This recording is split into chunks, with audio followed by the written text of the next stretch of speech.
Hello everyone, and welcome back to Phoenix Wright, Justice for All. Alright, let's start talking about Night of the Murder. I want to ask you about the Night of the Murder. What? You are really gonna shell out a box over the info I got? Lotta, you were loitering in this hallway the night of the murder, were you not? Well, kinda, but... Brace yourself, Phoenix. Here it comes. I didn't exactly hang around here the entire time, you know. Followed a few stars around.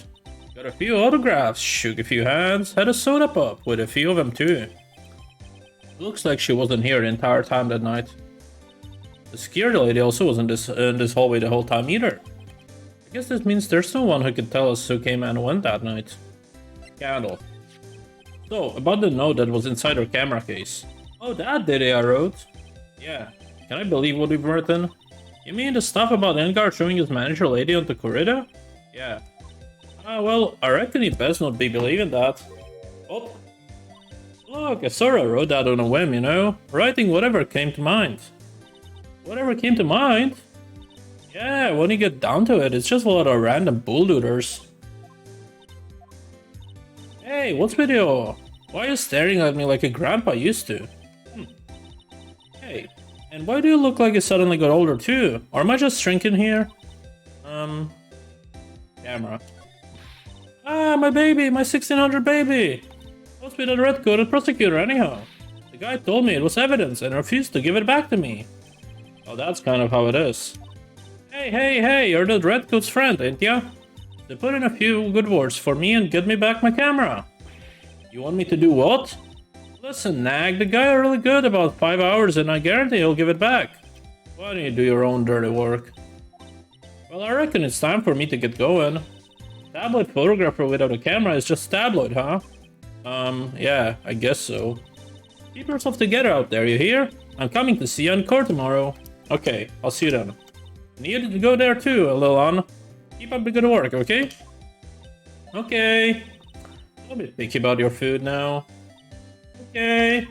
And make sure to do all your homework, you hear? Okay. And if you happen to find yourself a camera, make sure to bring it to right. Why would you please leave just already? Alright. Let's, I guess... There's nothing else really. Maybe let's go back. Hotel lobby, and let's go back to our offices.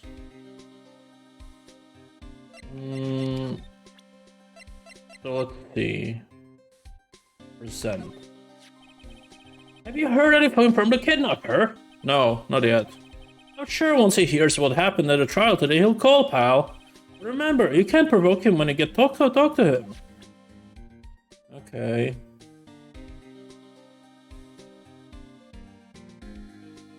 Well,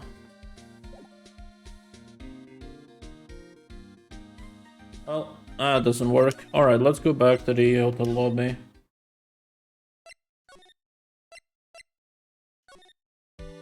Let's go to the hallway and let's go to the room, I guess. Oh, ho. Mr. Nick? What in the otherworldly ghastly meowing? Oh, I hate evil ghosts. Ah! I don't think it's a ghost. Maybe it's a demon. Excuse me? What? Who are calling a demon, brat? Ah! It's the alien! Why are you calling it alien? Oh, it's just you, Miss Oldback. What are you doing here? What is wrong with you youngins today? I came down here to pay my respects to my poor Huan, and you're disturbing me. Okay. Night of the murder. Please talk to me about the night of the murder, just one more time. I talked about it plenty at the trial. I was fooled, tricked, deceived by that fraud of a photographer and her note. She was loitering around here with that imbecilic look on her face. That imbecilic look on her face? Okay, got it. Now, hold on a second there, you little pipsqueak. If we're going to take notes, at least make me sound better than that. Oh, alright. I've seen everything. But you know, I was working that night too, doing my job, minding my own business. It's not like I had time to waste standing around here the whole night. Memories of Corrida. I was wondering if you could tell me more about Mr. Corrida. He was the most popular star, you know, especially where it counts in my book. But I heard that he was lagging behind the polls against Mr. Enguard. Well, that's just a recent thing. Bad luck and all that, you know? But he was going to become an even bigger star than he used to be. Look, just look at his mountain of presents. It's a show of the mountain of feelings all his fans had for him. Yeah, the mountain is pretty big, and certainly nothing to shake a stick at. Mr. Nick? What is it, Pearls? Presents, they are all bears, right? She's got a point, there isn't a single thing there isn't a bear. Presents. All of Mr. Corrida's presents from his fans seems to be bears. Oh, that's because he can't think of one without thinking about bears. Bears? Why bears? You don't know? When my dear Juan was training, he fought barehanded with a bear. He refused to give in and let the bear win, but after the fight, they became friends. What a heartwarming story. Look, it's just like people in those young people's dramas. I can see those two tuckered out. Down by a river going. Heh. You sure can fight. You too, Bob. You too. Did all that really happen? It's in his biography, Bob. What a lot of crock. Ever since then, fans have been giving him bears as presents. Yeah, nice. Bears. I'm Uncle Bear, and I say it's barely 8 o'clock. What is that interval racket? Oh, it's one of the presents going off. Sounds like it's already 8 p.m. Way past your bedtime. That startled me. I thought I was going to die for a second. 8 p.m.? That's the time when the award ceremony ended that night, remember? I'm sure flies. Hard to believe it's been 2 days since the ceremony. Transceiver. Hello, hello. This is not a phone. Maya, how is Maya? I haven't heard her, have you? It seems you were not able to fulfill your end of the bargain, Mr. Attorney. I've heard the news, so it would seem my present did you no good. Oh, Mystic Maya, Mystic Maya! One more day, please. All I ask for is one more day. I'll get a not guilty verdict for sure this time, please. I suppose if I must. I needed acquittal more than anything else after all. Please, please let Maya say something. I want to hear she's alright. Alright, then. A little... What is with the static all of a sudden? Hello, hello? It seems bad. Connect. Damn it. Did the transceiver just suddenly break? Oh, excuse me. What happened? I don't know. All of a sudden it became nothing but static. Mystic Maya, Mystic Maya! Why did the transceiver suddenly break like that?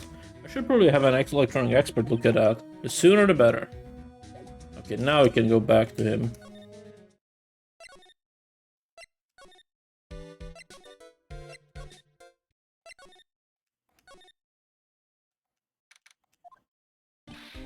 Hey, welcome back, pal. I thought I'd make you a little something for dinner. That's nice, thanks.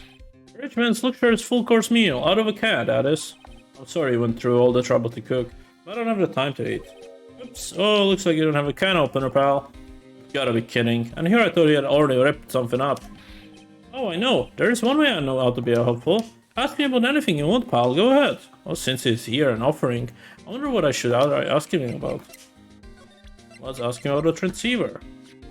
The transceiver? Oh, Mr. Nick, you should ask Mr. Scruffy Detective about that thing. What thing? Oh yeah, this thing just up and broke all of a sudden. It broke, pal. I was talking to the kidnapper, it just suddenly broke into static. Look, it sounded like this. I don't hear any static, pal. Huh? Maybe it fixed itself? That's strange, I'm sure it was making a loud static noise. Maybe what? Maybe it was electromagnetic interference, pal. Electromagnetic interference? Maybe. Let's ask him about it. So what is electromagnetic interference? Something that happens when a radio wave gets mixed up with another signal, pal. Oh, when you put it that way? I don't understand what you're talking about. Like for example, when a cell phone goes off next to a computer screen. The stuff on the screen gets kind of fuzzy and starts acting funny, right? No, it doesn't. Computer? It's like when you use the dryer next to the TV and the screen starts looking weird. Oh yes, the TV does that. So that's what they were talking about. He seems amazingly happy at being able to understand this. So the room you were in when that interference to the transceiver happened, there's gotta be something there that's sending a very strong radio wave swell. Something like a listening device or something. Hey, speaking of that, where were you when it happened? We were in Mr. Kurita's room, the scene of the murder. What? That's it. I'm going to sneak into the precinct and get a bug sweeper. I'll meet you at the crime scene later, alright, pal? Oh, wait, Gumshoe. Oh, yeah, baby. Well, it's investigating time. I'm on fire, pal. My fingers are itching to go. Yeehaw! We should be going too, Mr. Nick. Alright, let's go. Alright, we're going back.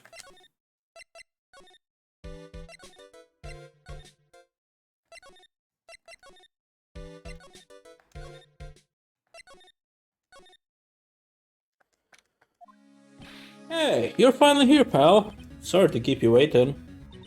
Do you have the bug sweeper? Well, you see, I got busted trying to sneak in, pal. Then suddenly I'm staring at the precinct doors. From the outside, I mean. So yeah, I couldn't get one of the police bug sweepers. What do you mean you couldn't get one?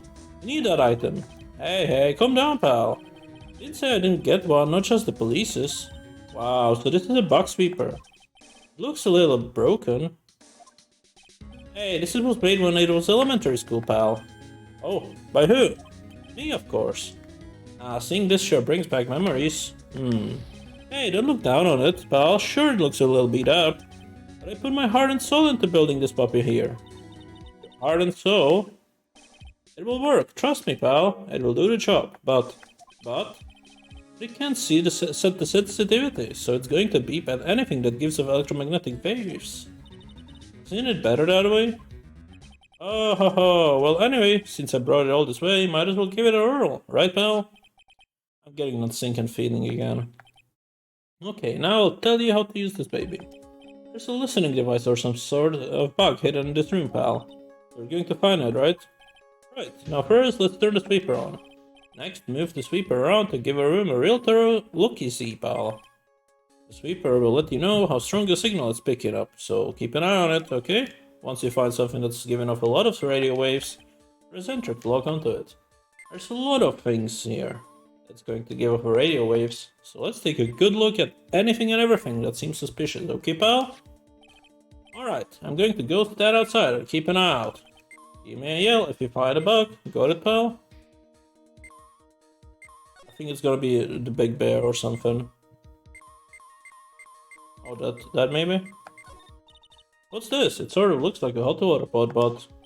oh well, it's kind of like a hot water pot, I guess. But instead of hot water, well, coffee comes out. Really? This pot can do that? Is there a pot that orange juice comes out of? I don't think there's anything like that, Pearl. Sorry. Well, water in this water pot is run out. I'll go get more water for it. Okay, sounds good. Looks like she's forgetting all about listening device.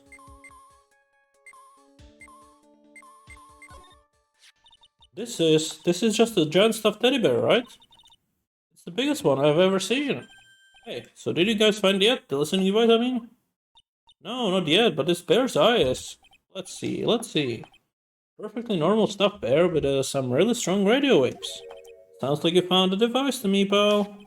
Let's take this big fella's eye out and see what we've got. No, you can't. Such a violent act. No. Huh. It's a miniature camera, and it looks like there's more. There's a transmitter and a timer. What about the transmitter? Transmitter, pal. Oh, is this more of that high-tech stuff? Okay, let's talk to him about it. Camera. So this tiny thing is a camera? Yep, it's a pinhole CCD camera, pal. It's a small, high-grade video camera mostly used in security systems. It's a video camera. It runs on a battery, which comes with it in a set. But there's no videotape in this camera. This is only the camera part here, pal. The tape recorder with the tape inside is somewhere else. Somewhere else? The footage is changed into radio waves and then sent to that recorder. So it's sort of like a TV broadcast, isn't it? Hey, you know, you're right. Spy camera added to code record. Transmitter. So, what is a transmitter? It's a device that sends the footage the camera took to a specific destination. It's like a video version of listening device, pal. It looks like it's attached to a small clock-like thing. Oh, that's a timer, pal. You can set it to turn the camera on and record at a certain time with it. You can set it for a certain time? Yep. Let's see. This looks like it was set to start at 8 p.m. and go for 1 hour. 8 p.m.? That was the time award ceremony ended. There's no date set, so it's been recording every night, I guess. Mr. Detective, how long has this bear been here? I'm pretty sure it's been here since the night of the murder. Then maybe this camera caught the murder on tape. What? And if you think about the angle of the bear's head, it's bound to have a clear shot of the whole crime, pal. Transmitter added to the court record. Stuffed bear. So there was a camera. This bear's eye. And it was disguised as a present. And I'm sure it was here on the night of the murder, pal. It's pretty big, so it stands out pretty well in my mind. But who gave Mr. 𝐒𝐤𝐬𝐚 this present? I don't know, pal. But this means that someone out there has got a video of what happened here that night. Is there any way we can find out who that person is? It's impossible, pal. Radio waves can be sent almost anywhere, so there's no real way to find it. Oh, is there really no way to find out? Stuffed bear added to the court record. I got it. What? Hey pal, let me borrow this mini camera for a bit. What are you going to do? I'm going to go around the electronic shops and see if I can find out who bought this. That's impossible, I mean, it's already 9 p.m. Leave it to me. Even if I have to search all night, I'll find your man, pal. Spy camera and transmitter given to Detective 𝐒𝐤𝐚𝐥𝐬. Oh yeah, baby, it's investigating time. I'm on fire, pal. Yeehaw! He's gone. Yeah, but Mr. Scruffy Detective sure is a nice man. He's pushing himself so hard, all for Mystic Mask's sake. It's a mystery how you always manage to do things in the most inefficient ways, right? You'll have to excuse me, I just heard the conversation just now. Edgeworth, what are you doing here? Rescue team has been created and deployed. I can't say I'm optimistic, but we have to move forward, one step at a time. See, thanks. Don't thank me yet, we still have to find her. So there was a spy camera hidden inside a stuffed animal, huh? You're an unlucky man, right? Huh? Do you know the stuffed bear, little girl? I have no idea. Huh, of course not. The maker of this bear is a very expensive luxury brand from overseas. It's completely handmade, and only a small number of these are exported here. What? The camera and transmitter were scatterbrained detective took with him are dead men's. Things like those can be bought anywhere, however, this bear is different. Tracking how it got into this country, this bear can tell us who the buyer is. Can you really do that, Mr. Nick? Can he really? Well, I guess so. It's 9 p.m. I think I can still make it in time. Huh? I'll be taking this for now. I'm sure you have other things that you have to do. Stuffed bear snatched up by Edgeworth. See you soon! What? Wait! What? Why are you doing this? I have no interest in explaining myself to someone who cannot comprehend. But besides that, right, until court reconvenes tomorrow, you should concern yourself with this question. Who was the person that murdered Juan 𝐒𝐤𝐚𝐥𝐬? The real killer. Do you really still think it was Adrian Andrews? To be honest, I don't know anymore. You still have a little time left. Find the truth, right? Everything begins with the truth. Juan 𝐒𝐤𝐚𝐥𝐬's real killer, Miss Andrews is past. The kidnapper whose sole condition is an acquittal for Mr. Engarth.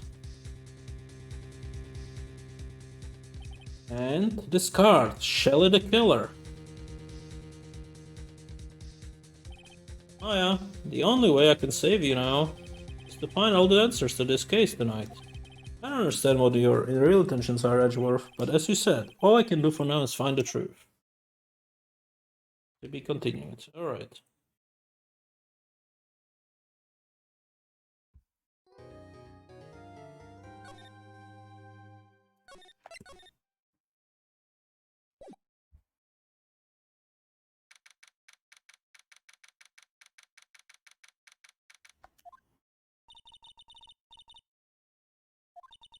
I wonder if Mr. Edgeworth has already found Mystic Maya. These things take time. I'd probably say not. The police are professionals, bros. They'll find her sooner or later.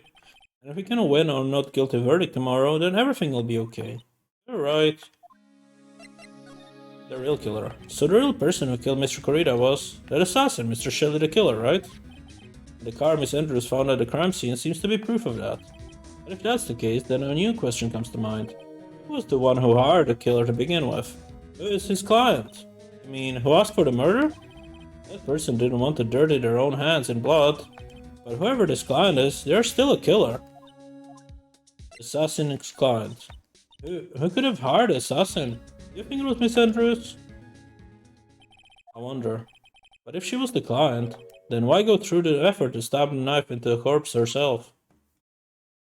But if Miss Andrews wasn't the client, then no, it can't be. Matt Engarde himself? Was it Matt? If Mr. Engarde really did hire the assassin, then he's not innocent at all. Far from it, he would be guilty of the crime. It can't be Mr. Engarde, right? I mean, when I first talked with him... Mr. Engarde, I would like to ask you one more question. Did you kill Mr. Juan Corrida? Oh, alright, just so we're clear, dude. I didn't kill anyone, and that includes Juan Corrida, okay? I didn't see any cyclones at that time. Actually, that reminds me. Do you remember something, Mr. Nick? Yeah, something Miss Andrews said at the trial today. He said something interesting. So what is this interesting thing? Oh, that's right. You didn't hear it, did you, Pearls? Juan had better everything on Jam and Ninja this year. And if he lost the Grand Prix, he was going to make sure Matt was going down with him. That's what he thought anyway. It looked like somehow Juan had his hands in so so powerful that it would destroy Matt's acting career had it been revealed. Mr. Engarde's secret? What is the secret? I don't know yet. But for now, let's think about this way. Mr. Corrida was going to reveal the secret. That means Mr. Engarde has plenty of motive to have Mr. Corrida silenced. Which means we have to meet with Mr. Engarde. There's no way around it.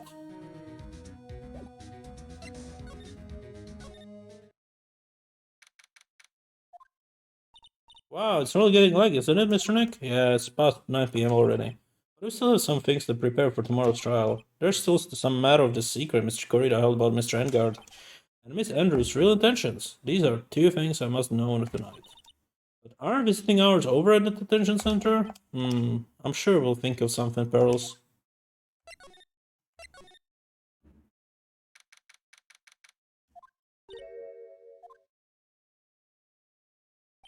Hey, wait! What is it? Whippersnapper? Oh, I know it's nothing that has anything to do with whether you ever good. Like just now, I was handed this strange device for who knows what reason.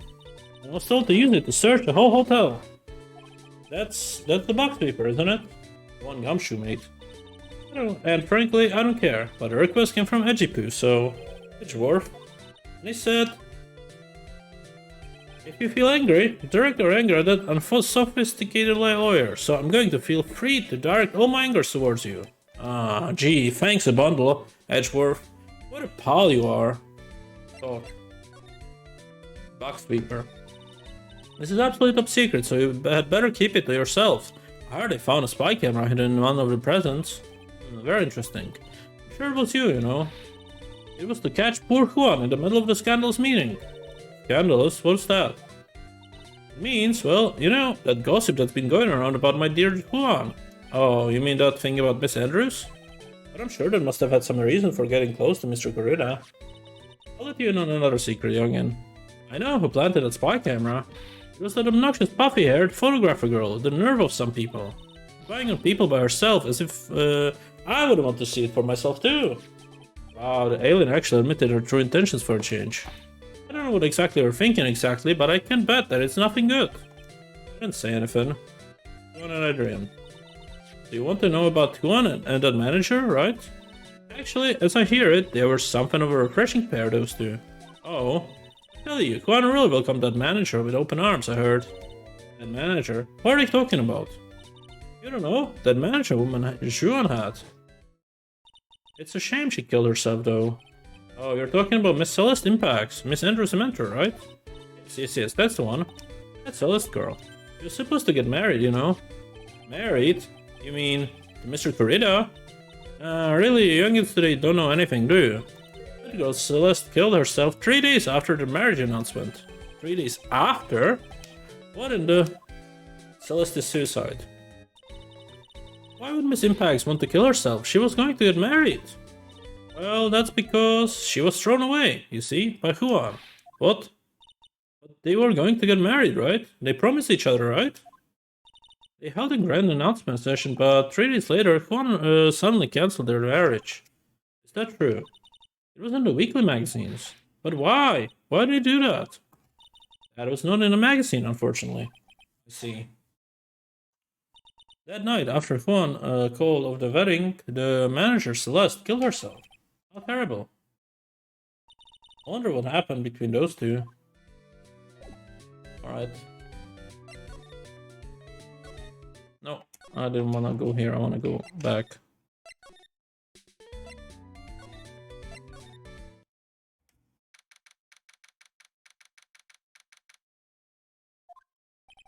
That night there must have been at least few hundred people here. I guess the police are done with their questioning and investigating. It looks like things here in the lobby have finally calmed down.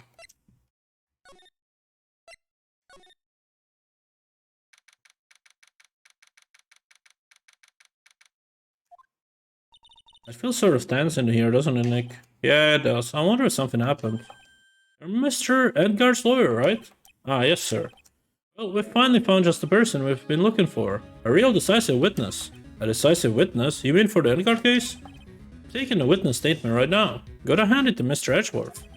What's Edgeworth up to now? What's this witness? I think you know this person quite well, Mr. Lawyer. Mr. Nick? Between the kidnappers' demands and now this, I can't see any way to win here. Oh yeah, Mr. Edgeworth wanted me to tell you something. He did. Even though visiting hours are long over at the detention center, he wanted me to grant you special permission, so there you go. What? I already called him, so you know. Go on, go talk to your heart's content. Thank you very much. This is such a good news, Mr. Nick. Go talk to your heart's content. Sounds like the police are pretty sure they have tomorrow's trial in the bag.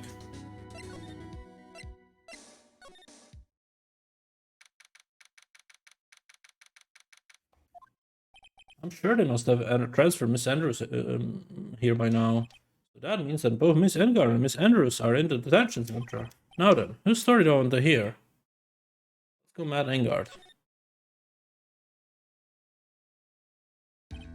Dude, it's Mr. Wright. I hope you can get off me a hook tomorrow. I'm counting on you. I hope so too. Edgeworth just dropped a bombshell on me saying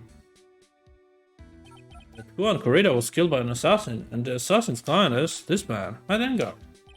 What's wrong? Mr. Engard, there's something I must know with 100% certainty. You seem kinda different. You're totally not like your usually lawyer dude self. Matt's secret. About the press conference.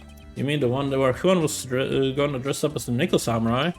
Yeah, I heard a little more about it from Miss Andrews. It looked like somehow Juan had this in his hands, a secret so powerful that it would destroy Matt's acting career had it been revealed. Could you please fill me in on what this secret is, please? Ooh. 5? I knew this was coming. Mr. Nick, don't tell me. Cyclops. You said a secret, right? I don't have any idea what it is. You do? Go on, Adrian. Did you know about Miss 𝐒𝐤𝐬𝐿 and Miss Andrews' relationship? Well, it's all over the tabloids, dude. But I don't know any of the details, if that's what you mean. Look, how many times do I have to tell you? I don't care what Juan did with his life. And Miss Andrews, she had a purpose in mind when she started seeing Mr. 𝐒𝐤𝐬𝐿. Her mentor was Mr. 𝐒𝐤𝐿's manager. Miss Andrews was going to get Mr. Celeste's impact suicide note from him. Celeste? Does that jog any memories? Dude, I suddenly got totally hungry. You up for a pizza? My treat. Mr. Nick, what's a pizza? Is that some kind of pea? Like a green piece? Let's go eat one later, okay? I got cut off by the pizza dude at the shop. That's too bad. Well, how would we get our minds off this topic and talk about something else, okay? Mr. Engard, Are you connected to the Mrs. Impact's suicide in some way? I don't know. Can we talk to... No, we cannot talk to Andrews. What if he come back? It doesn't look like Miss Scruffy Detective is here. Well, he's out there with that camera, asking around all the electronic stores. Then I'll make some salad for him for dinner. Looks like Pearlis really appreciates what Gumshoe is doing for us. Mr. Nick? Yes? It's a lettuce. I don't think I've ever bought lettuce before. Oh, I guess I have to give up on making a salad then. Guess the lack of lettuce is kind of a problem. Oh, then whose story do I want to hear? Andrews. Oh, it's you! I'm sorry to be visiting at such a late hour, but there are a few questions I absolutely have to ask you tonight. Me? I thought your client was mad. I'm sure Miss Andrews knows something. It can be clueless about the secret Mr. Corita has on Mr. Engard. Matt Engard. I'd like to ask you about Matt Engard, if you don't mind. Mr. Wright, you still don't know, do you? The real him, I mean. You seem to bear a lot of resentment towards Mr. Engard. If that's the case, then why did you become his manager? And why would he become intimate with his rival? That has nothing to do with this case, nothing. Celestine Pax. About Miss Celestine Pax. I finally put her death behind me. And now, thanks to you, it's all come back to the surface. I'm sorry. Yes, I was shocked by her suicide. It's true that when I heard the rumor that Kuan was the one who had hidden her suicide note, I began to draw close to him. I wanted to get her suicide note back and to burn it. You wanted to burn it? But why? I didn't want to spread like just another piece of gossip. I never held any murderous intent toward Kuan. But never do something so stupid. Suicide note, huh? I wonder what it said. Raymond, why do you go to fry Mr. Engard? That's simple. Because he's the killer, that's why. Isn't it the duty of every good citizen to inform the police? But there had to be another way. The police are excellent at doing their jobs, so they would figure it out, right? Yes, they're so good that they couldn't figure out the real truth behind Celeste's death. Miss Andrews. Well, I know you're not the type of person to do something without a reason. So please tell me, why you did that? Revenge. Huh? Did you just say something wrong?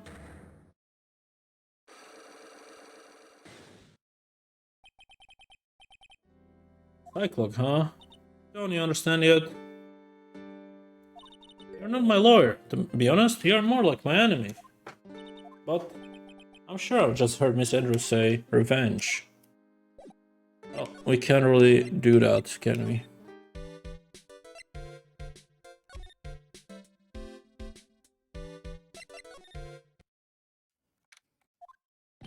Oh, Mr. Wright, please, you have to help me. Uh-oh. Mr. Powers. What happened? Why are you here? You see, I got roped into this somehow. What? And now I'm going to testify at tomorrow's trial. So the decisive witness is Mr. Powers? I was talking with the detective until a little while ago, and I was on my way home. And all of a sudden, you there! You're under arrest! And I was brought back here. Oh, they said my face and the whole self in general looked suspicious or something. Well, I guess I see how they thought you looked suspicious. I'm just a normal guy on an exercise show for kids. Is that a crime? Tomorrow's testimony. So about this testimony you're given, what are you going to talk about? I really don't know yet. But it sounds like I saw something pretty important from what they tell me. You saw something important? What was it? Well, the detective told me not to talk about it. You can't tell anyone. And especially not that lawyer, he said. Who do you think is that lawyer the detective was talking about? I'm going to take a wild guess and say it's me. Yeah, you got it.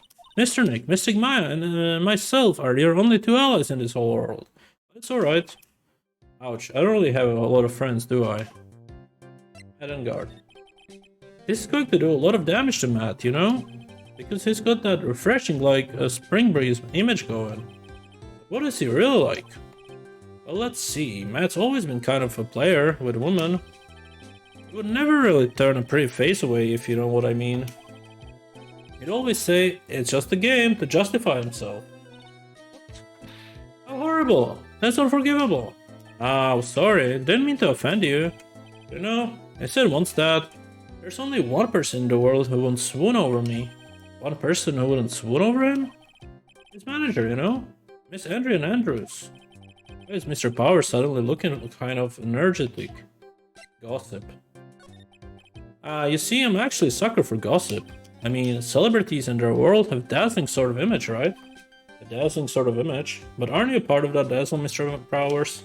No, I'm more of a hairy, sweaty, smelly, British kind of guy, you see? But it's okay, really. I get to hear plenty of gossip about a lot of the other power stars around me. Things happen. Well, that's true. Oh, hey, so did you hear about this yet? About Miss Andrews' mentor and her suicide? I mean, Miss Impacts. We heard something about how her wedding was cancelled. Yeah, that was what I'm talking about. I thought about it a little the other day about mysterious death. Hey, Mr. Wright, why don't you ask me about that? Go on, go ahead. Mr. Powers is so charged up, his skin is practically glowing with electricity. Celeste suicide. Hey, so have you heard this? Celeste left a suicide note. And they say that Huan went and hid it. We heard about that in court today. There wasn't any actual proof that she had left a note. Well, this is what I think. I think that something bad was written in that note. Something bad for Huan, that is. Something bad for Mr. 𝐒𝐸𝐬. Why do you figure so? Well, before she died, Celeste talked with a few of her friends. And she said, it looks like I got caught up with a truly insidious man. Truly insidious man? Did she mean Mr. 𝐒𝐸𝐬 by that? Well, there's no one else that fits the bill, right? And that would be reason enough for him to hide the suicide note. I see. Well, that's some good info. Thank you. You're welcome.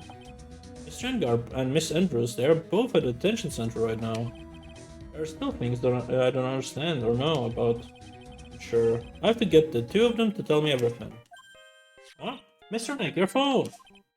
Hey, that's the Steel Samurai theme song, isn't it? I don't like the sound of this ringtone right now. It sounds kind of ominous. Yeah, I know. Hello. We're in trouble now, pal. I'll be back at this office really soon. What's wrong? Something really unexpected just happened. It's Edgeworth, hey? Edgeworth? Anyway, hurry up and get back to the office, pal. I don't know what's going on. Hello? He got cut off. What's going on, Mr. Nick? 𝐒𝐤𝐚 said we need to go back to the office right away. And we should hurry. I'm scared to go back. What are you talking about? Mr. Nick, pull yourself together. Maybe it'll be good news. Somehow, I doubt that.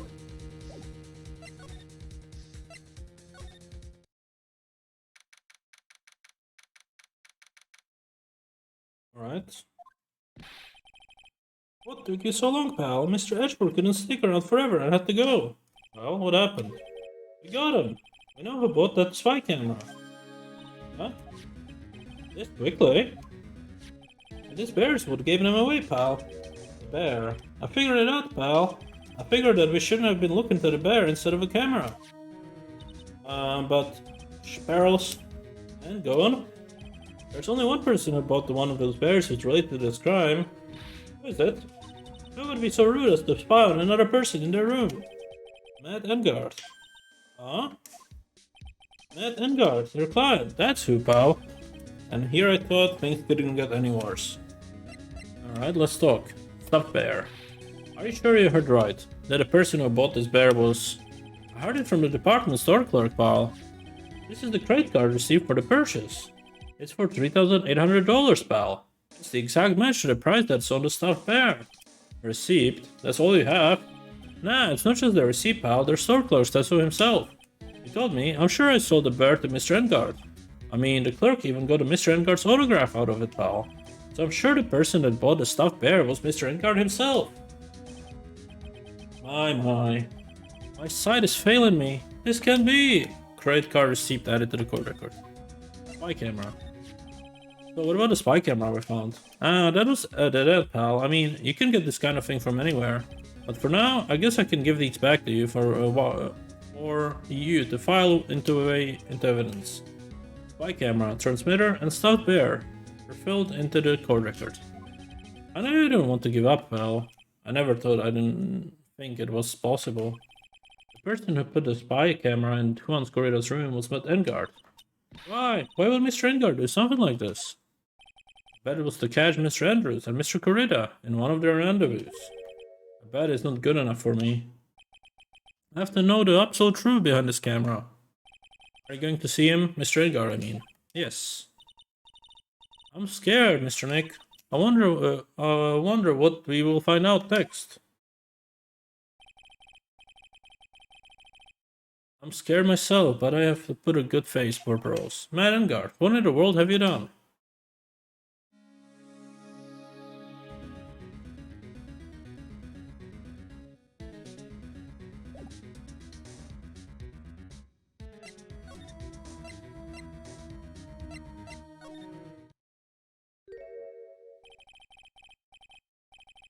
You're working really late, you know? It's already past 10 PM, dude. I think it's time you told me the truth. Relax, don't you know what ignorance is bliss? But if you really want to know, let's talk. Let's break this psych lock.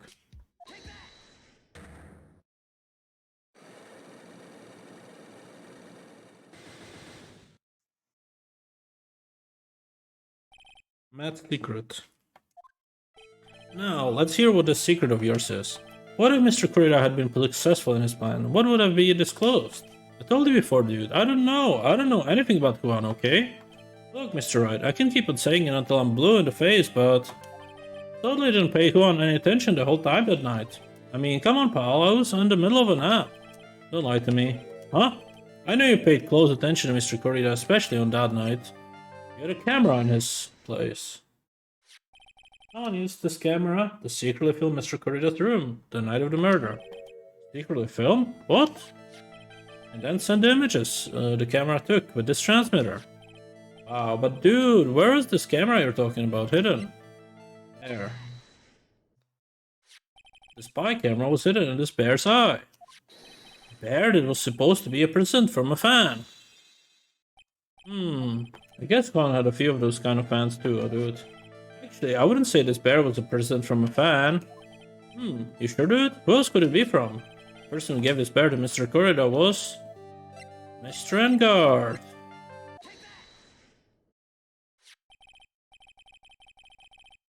Mr. Engard, don't you know this bear from somewhere? I don't think I've ever met Mr. Bear before, dude. But he says he knows you. How could you forget such a great friend? What else did the bear tell you? He says that the one who put the camera in his eye was you, Mr. Engard. I didn't know how you worked in court. I would say I was in some serious trouble.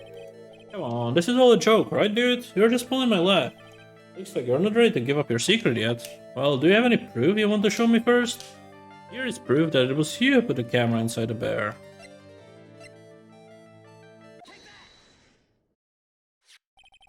I have it here. One credit card receipt, Mr. Guard. It's from when you bought that stuffed bear. Dude, all you can tell from this is that I spent $3,800.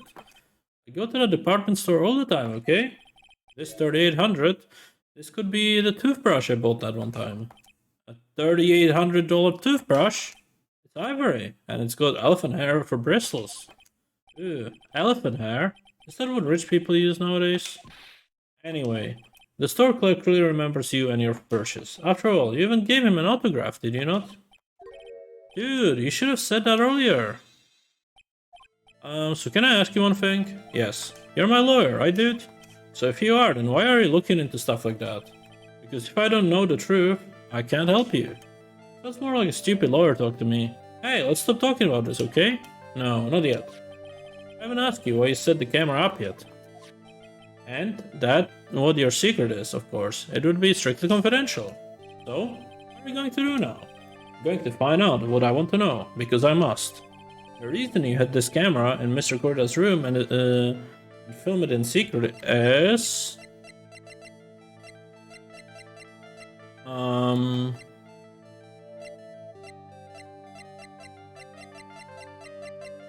the magazine, right? Yeah, this one. Article.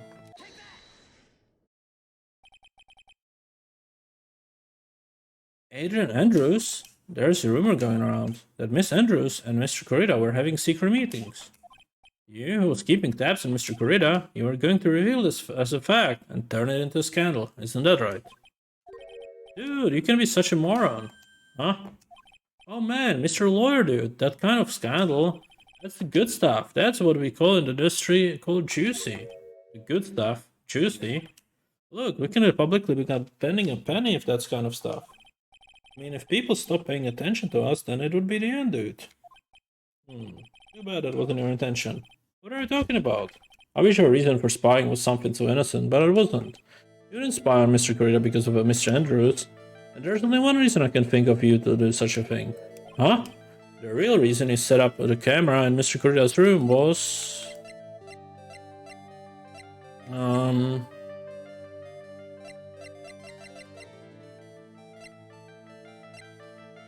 This? What is this card? Maybe he doesn't know about this card. This is a certain man's calling card.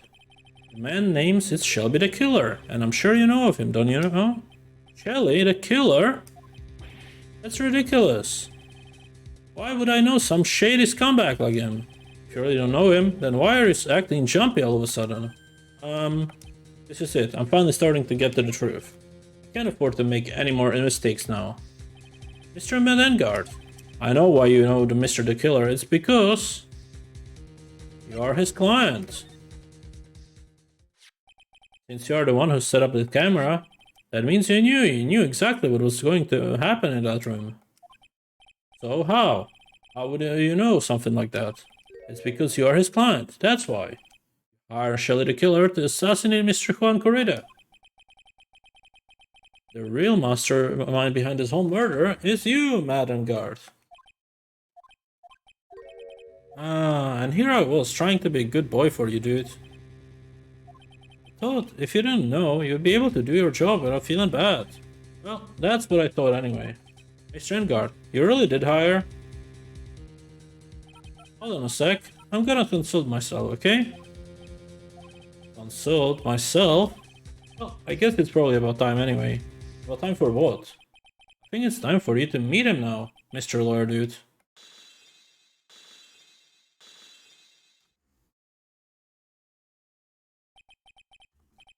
How do you?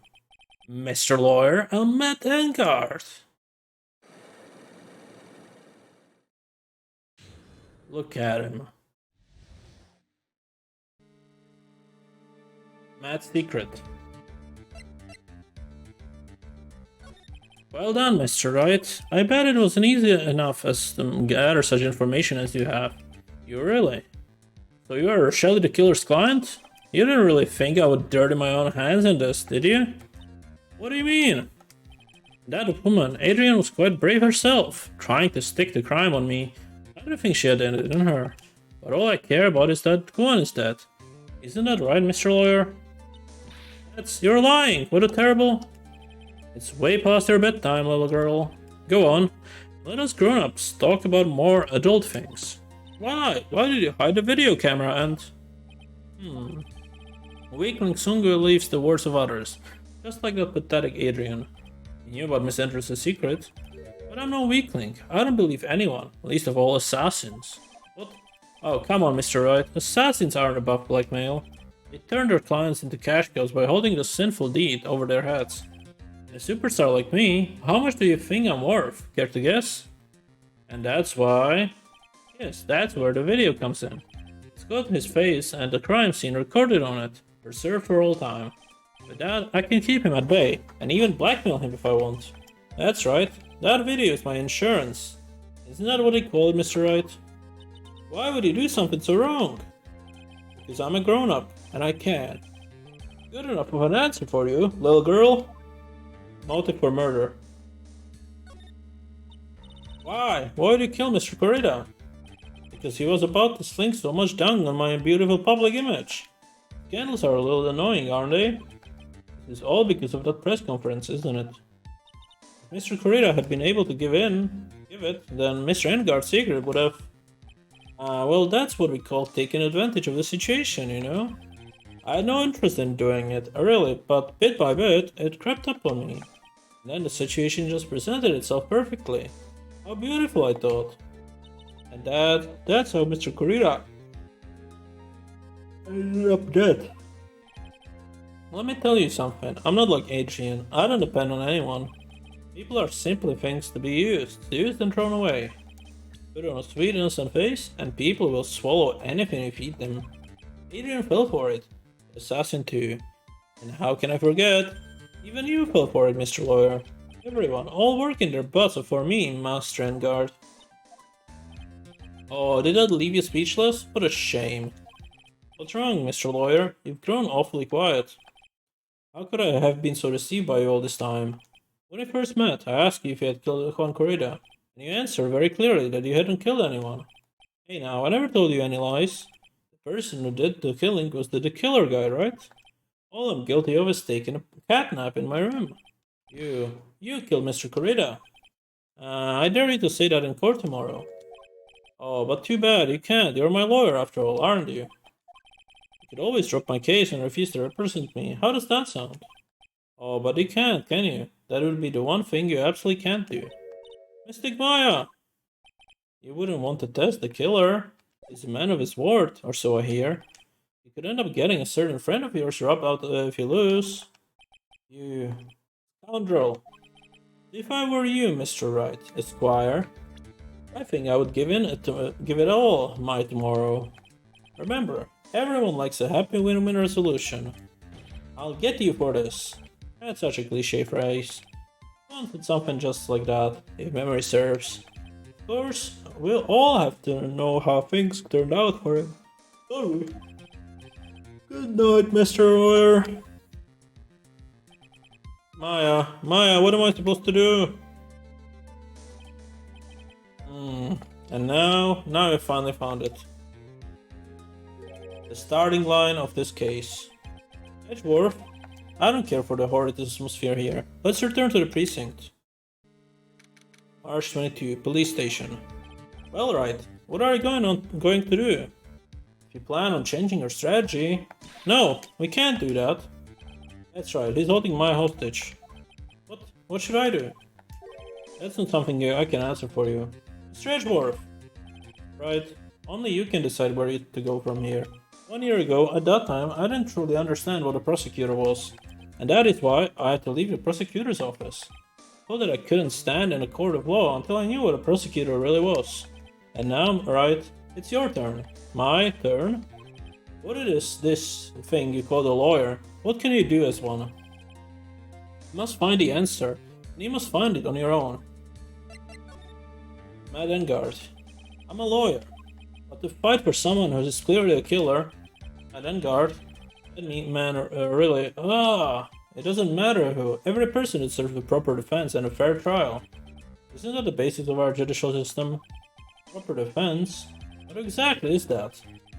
Is it where a lawyer forcibly and blindly gets an acquittal through shouting and trickery? Ironic that you of all people should say such a thing. Isn't that exactly how you have fought all your clients up until now? Well, that may be true, but that's because I believe my clients to be innocent from the bottom of my heart. But if I were to get an endguard and acquittal, that isn't a proper defense at all. My situation. I became a lawyer because I thought I could save people who were suffering and in pain. But when I look at this mess we are in, I can't even protect the person closest to me. Even if I win the case, I still lose in the end. I just don't know what to do. Right. Would you get a hold of yourself? You have it all wrong. Huh? We aren't some sort of heroes. We are only human, you and I. You want to save someone? That's something easier said than done. What do you say? That... You are a defense attorney. You can't run away from that. You can only fight. That's all you can do. Why fight? People like you and Franziska and Karma are always using all you have to do to pin me down. Fight to the very end, even when you know the truth is not with you. But I'm not like you. I can't fight for a false verdict, for a man I clearly know to be guilty. Franziska, she fights for herself. The only thing she fights for is her perfect win record, that's all. And? Isn't that the same as you? Isn't that why you all ran away a year ago? Because your precious win record was destroyed? You're so petty. I see. Now I understand why you despise me so. However, you're mistaken. What do you... Thanks to you, when he sealed off my path of a perfect win record, began to realize the error of my ways. I realized that the things such as perfect record were meaningless. What? I don't believe you. Are you saying that that is why you left the prosecutor's office? Then why? Why are you here now? The answer to that is something you will find on your own. Faith in you. You will see it before the verdict is read tomorrow. If you can't, then you will be powerless to change the ending of this story. Mr. Nick, the transceiver. I'm sorry for what happened earlier. Now then, Mr. Attorney, do you wager you can obtain an acquittal tomorrow? My, what is the matter, Mr. Attorney? I don't sense your usual anger this time. Tell me, please. Why are you holding Maya hostage for Mr. 𝐒𝐸𝐞𝐜𝐬's sake? Why are you doing this for that cold-blooded killer? Right. Please, don't misunderstand things. He's my client. Don't toy with me. A man who hires an assassin is just as much of a killer himself. I believe you were asking for me for a reason as to why I'm doing what I am. Yeah. This is what I like to call my aftercare. What the heck is aftercare? My name carries a certain amount of honor and dignity, Mr. Attorney. I take great care to ensure that no suspicions falls upon my clients for my handiwork. That is what is called client relations, and it is a part of assassin's duty. An assassin's duty? We are unlucky this time, and my client was arrested as a suspect. As a result, I did what I had to do to enlist your expert help, Mr. Attorney, and to ensure that you would do everything in your power to the very end. What is your name? I believe I told you once before, however. You did. But my name is the Killer. Shelly the Killer.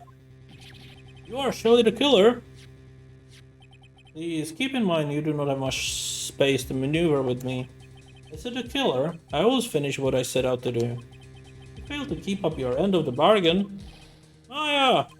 It would be my duty as an assassin to see that they receive a nice long snap. Ah, no! Now then, if you'll excuse me. If someone were to trace the signal back to me, it would be quite troublesome.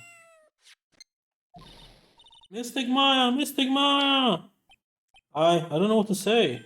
Dwarf? Did you hear that? At the end of that transmission. Huh? Oh yeah, that sounded like a cat. A cat? It can't be. That cat, can it? What is it? I know where Shelly the Killer is holding Maya hostage. Edgeworth. All police units head for the Edgar mansion immediately. Huh? Alright. You hurry over there as well then. Don't lose hope yet, Pearls. The fight has only just begun. Yeah. Alright, let's go quickly. Hotel lobby. Move. Living room.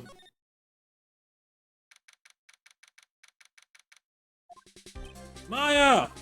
Please answer us, Mystic Maya. We have this area completely surrounded. There is no way for him to escape. Assuming he's still in the area. I can't believe it. That butler, all this time, he was the killer. He and 𝐒𝐸𝐿 were working together all this time. I'm sure they had worked out a contingency plan ahead of time. Examine. Oh, it's a figurine of a bear. But there are a lot of cuts in it for some reason. Figurine added to the core record. A bear? Isn't that more of a thing for Mr. Corrida? Why would something like this be here? Wait, look down. There's a little pet door installed there. Ah, I'm sure that's for Shu. Do you think that this came out of that little door? Oh, this door, it's locked. Well, I'm pretty sure we're breaking doors down by now. Let's go, Edgeworth. Ah, there's no one here. From the looks of this room, I would say this is 𝐒𝐸𝐿's private lounge. Look at this, right? An antenna for sending and receiving radio signals and a VCR. Check inside the deck. If there's a tape, it would be an important piece of evidence. If you're lucky, it will have the moment the crime was committed recorded on it. I'm sorry, but tape that is empty. There's no tape to be found. No, but there's no mistake that someone used this to record something. It looks like someone took the tape we're looking for and escaped with it. Wine cellar. We've searched all over, but it looks like they got away. I'm sorry. It looks like it slipped out of our grasp this time. And now we've lost our only lead. Don't give up yet. That little girl is looking to you to be her pillar. Yeah, you're right. We're close, I can tell. We already set up checkpoints along every route leading out of the district. Leave the rest to us. Maya! Oh well. This looks like a picture of Miss Impax. With love, Celeste. Miss Impax, you mean? Yes, Mr. Kurida's former manager. Why would a picture of Miss Impax be here in Mr. Engar's mansion? And why does it say with love? This might be a clue. Celeste's photo added to the court records. Ah! What's wrong, Pearls? Please, let me see the picture frame. Huh? What's so special about the frame? On the back, there's something written on the back of the frame. Maya! It's Mystic Maya, she left us a message. What? Thought you'd come. I knew you would. Now listen up. You'd better get Engar a guilty sentence, okay? If you get that creepy slime bag and not guilty, I'll never forgive you. Ever! But fine, so you don't need to worry. There's so much I want to write, but I don't think I have a lot of time left. Pearly, you're there too, right? Make sure you help Nick, okay? Someone's gotta watch out for the helpless slunk. That's it for now. Huh? That's no I! Mystic Maya! Right. What's wrong? Why the blanks there? Oh, nothing. We've searched the house, and this is the last room. It looks like he loaded us. Edgeworth. Yes? As far as clues go, I think this is about all I'm going to get. But I'm still short one last thing. And what is that?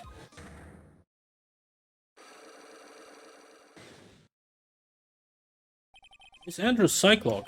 If I could find out what the secret she's holding, then I think I stand chance in court tomorrow. To blow this case wide open and expose the truth.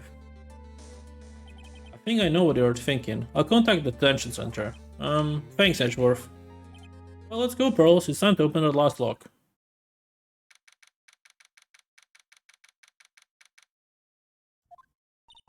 Good evening, Mr. Wright. What's wrong? You look ill. Miss Andrews, I have come to remove your psych log. Psych log?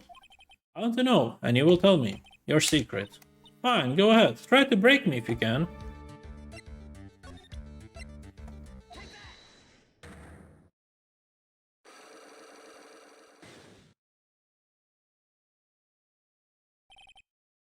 Why frame him? Can you please tell me why you framed Mr. Engar for the murder? I've already told you countless times, it's because I thought Matt was the killer. No, that's not it. I know you have a personal reason to dislike Mr. Engar. Miss Andrews, you may not think I didn't hear you, but I know you said something earlier. You said revenge. You were saying I was taking my revenge out of Matt, and that's why? But that's an absurd idea. I don't have anything I want to take revenge for. Miss Andrews, a woman who lives by being dependent on other people, there is something or someone in her past that would make her take revenge.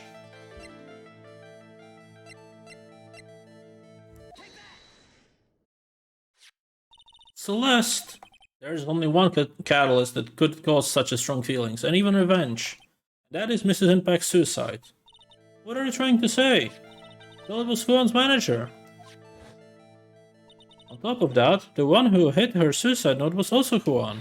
What does this all have to do with Matt? Alright, you haven't mentioned him yet. But for you to hate Mr. Engar, it would mean that he must have some relation to the Mrs. Impacts and her suicide.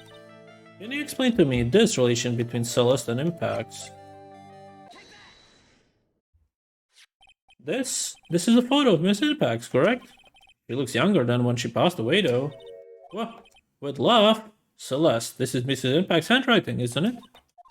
Where do you find this? No, that's alright. It was a rhetorical question. Yeah, it is. I found this at Mr. Engar's mansion. And after all this time, my last remaining secret has been revealed.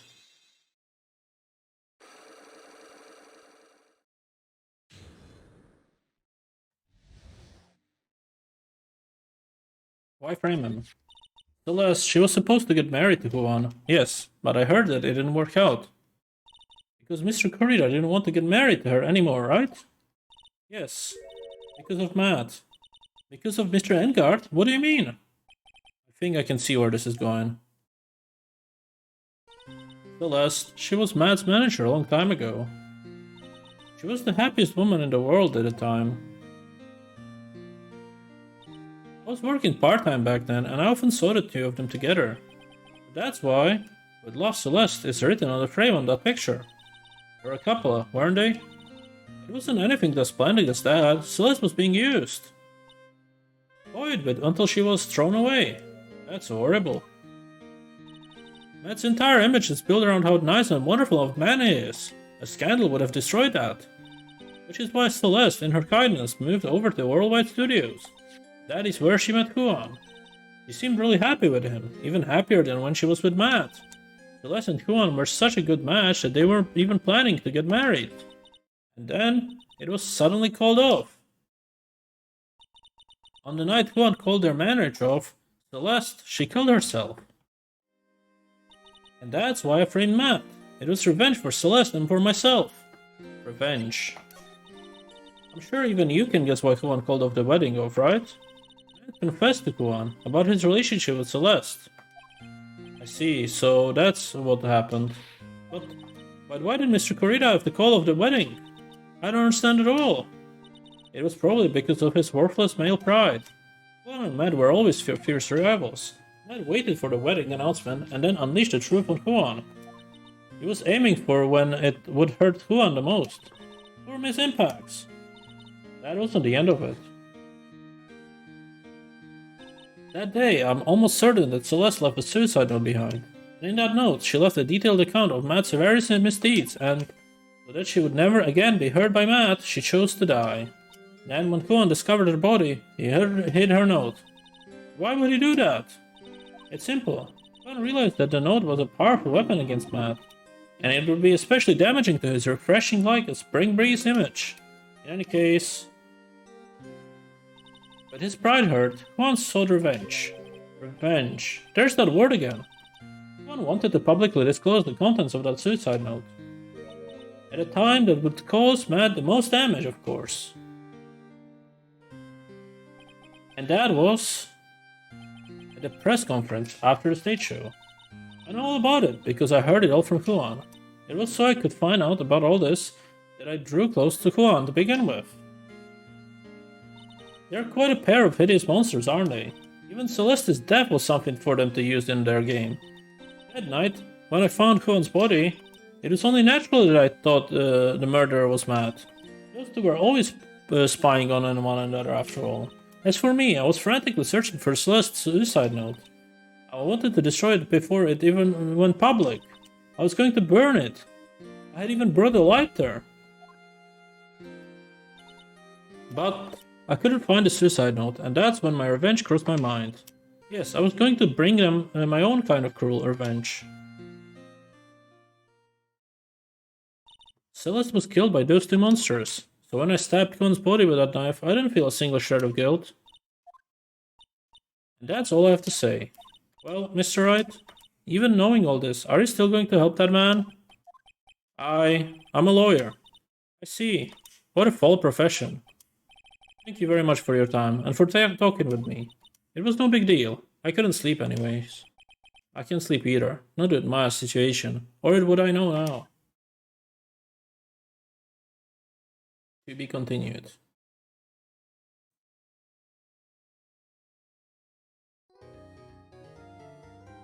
Alright.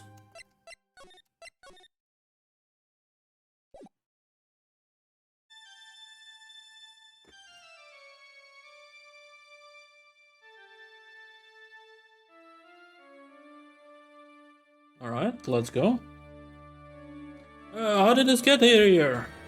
That's far enough. You can't run forever! Mr. Phoenix Wright!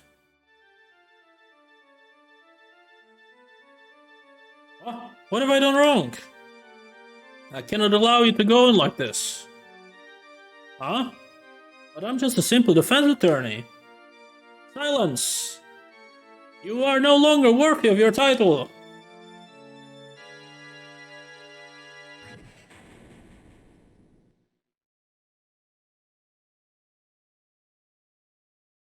I've had this dream before, as if this day was written into my destiny.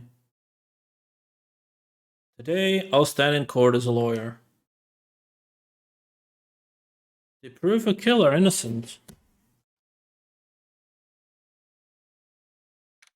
March 23.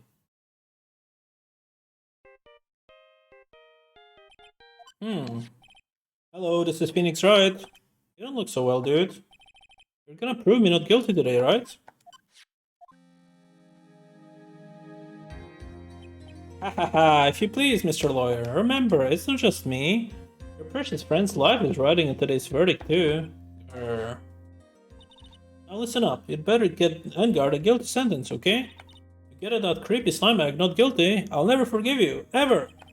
Maya. Phoenix. Phoenix! Mia! How's Maya? I don't know. You don't know? You've been trying to channel me since yesterday. Mia. What? What am I supposed to do? Well, like I said, for a lawyer, the worst of times are where you have to force your biggest smiles. But you can't give up. There's still some hope left. Stop it, please. There's nothing left. Not here, not anywhere. It's a cursed guard again. Will you leave me alone? Look, don't call me anymore. I mean it. You're really mean, pal. 𝐒𝐸𝐿𝐷, I'm really sorry. Where are you? They let me join the investigation team and we are chasing after the killer, pal. Huh? Can you have some sort of lead? Sorry, but right now we've got 0 leads on the guy. But we are not going to give up. 𝐒𝐸𝐿𝐷. Until the trial's over, until the verdict is handled down, we're going to do everything we can to find the killer. If we can get Maya out, and you can get 𝐒𝐸𝐿𝐷 to a guilty verdict, he deserves, pal. That's true, I could do that if they found Maya first. You got that. So you have to do whatever you can to make the trial last longer. Have to make the trial last longer. If you go at Mr. Edgeworth with everything you've got, then you two can draw it out. Oh, now I get it. Believe in you, pal. You and Mr. Edgeworth can do it. So believe in us. We're going to give it all we've got, just like you. Got it. Thanks, 𝐒𝐸𝐿𝐷. Hey Phoenix, you understand now, don't you? You have nothing money will never be able to buy. Friendship. It's the strongest weapon in the world, and you have it in abundance. Yeah. Looks like we're coming to the end. I have to make the trial last as long as I can. 𝐒𝐸𝐿𝐷 will come through, I know it.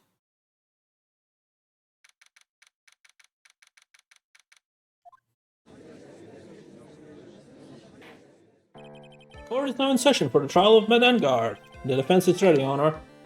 Prosecution has been ready for a while, Your Honor. Now, as I recall, we've concluded yesterday's session with a big mystery on our hands. The mystery being what exactly was Miss Andrews' role in this murder. That is to say, is she really connected to the crime itself? Mr. Edgeworth, if you would please inform the court of today's proceedings. Adrian Andrews. He forged evidence that threw suspicion onto Mr. 𝐒𝐸𝐷. Then proceeded to escape the crime scene by wearing a nickel samurai costume. The guilt of these actions are those of which she cannot escape. Then you're saying that she is guilty after all? Not finished, Your Honor. Miss Andrews has nothing to do with committing the actual murder. I would like to direct the court's attention to this card. What is that? It looks like a shell. This is the calling card of a certain assassin. Assassin, you say? Yes. One Corridor was killed by a professional assassin. And the person who hired the assassin is his client, so to speak. It's Med 𝐒𝐸𝐷. What a surprising turn of events. I would think it's become commonplace by now, Your Honor. I know what's going on this time, so I know that everything Edgeworth has said is true. But we still have to hold out as long as we can, at least until Maya's safe and sound. I wonder how the trial will turn out today. Now then, please call your first witness, Mr. Edgeworth. The prosecution calls the defendant's mentor, Mr. Will Powers. Now then, witness, your name and occupation, please. Oh, okay, I'm Will Powers. I'm a poor, underpaid action star. And what is your relation to the defendant? Well, Dad, I guess I'm sort of a loosey mentor to him in a way, yeah. Mr. Powers, please, you don't need to put yourself down so much. Oh, sorry. Well, but I'm just kind of a nothing sort of guy. On the night of the murder, you visited the defendant's room. Is this correct? Yes. I didn't know that. But you know, I didn't actually get to see Matt when I went. All you need to do is answer what you're asked. Now then, I would like you to please testify about when you went to the Mr. 𝐒𝐸𝐷's room. Okay, sure.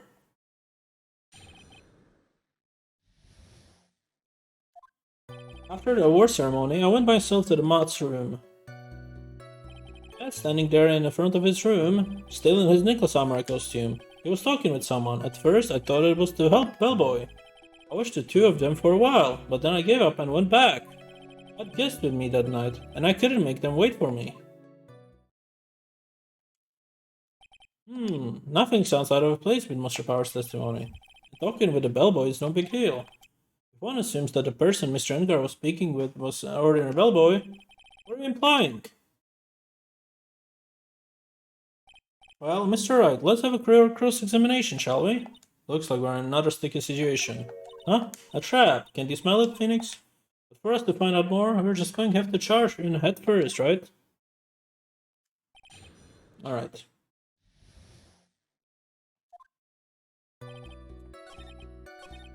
Let's ask this.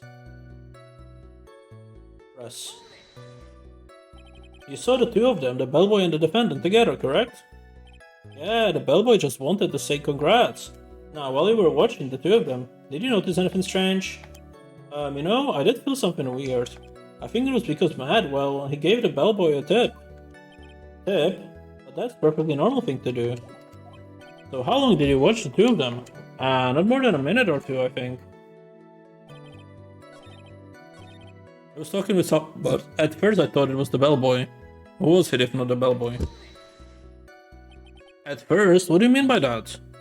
I don't think it was a normal bellboy. And why was that? Why did I think that, Mr. Wright? How am I supposed to know? Hey, wait a second. Actually, Mr. Powers, only a few minutes ago you stated... you know, I did feel something weird. I think that was because Matt, well, he gave the bellboy a tip. Could it be that you felt something strange about the tip-giving incident itself? Ah, yeah, that's it. You really know your job. Mr. Edgeworth. Yes, Your Honor. This bellboy. He wasn't the ordinary one, was he? Perhaps we should let the witness tell us. Very well. Mr. Powers, please amend your testimony. You mean about the bellboy, right? Matt gave the bellboy a tip. So he gave the bellboy a tip. What's so strange about that? Well, you see, Matt's not a poor penny pincher like me. I was trying to figure out how much it was because the tip really shocked me. How much it was? But that's when something even more surprising happened. The bellboy is putting the tip he got in his pocket. And that's when I got my first good look at the guy's face. I was really shocked. I'm afraid I don't follow at all. It sounds like Mr. Powers was surprised twice by his event. I wonder which of these shocking moments I should ask about.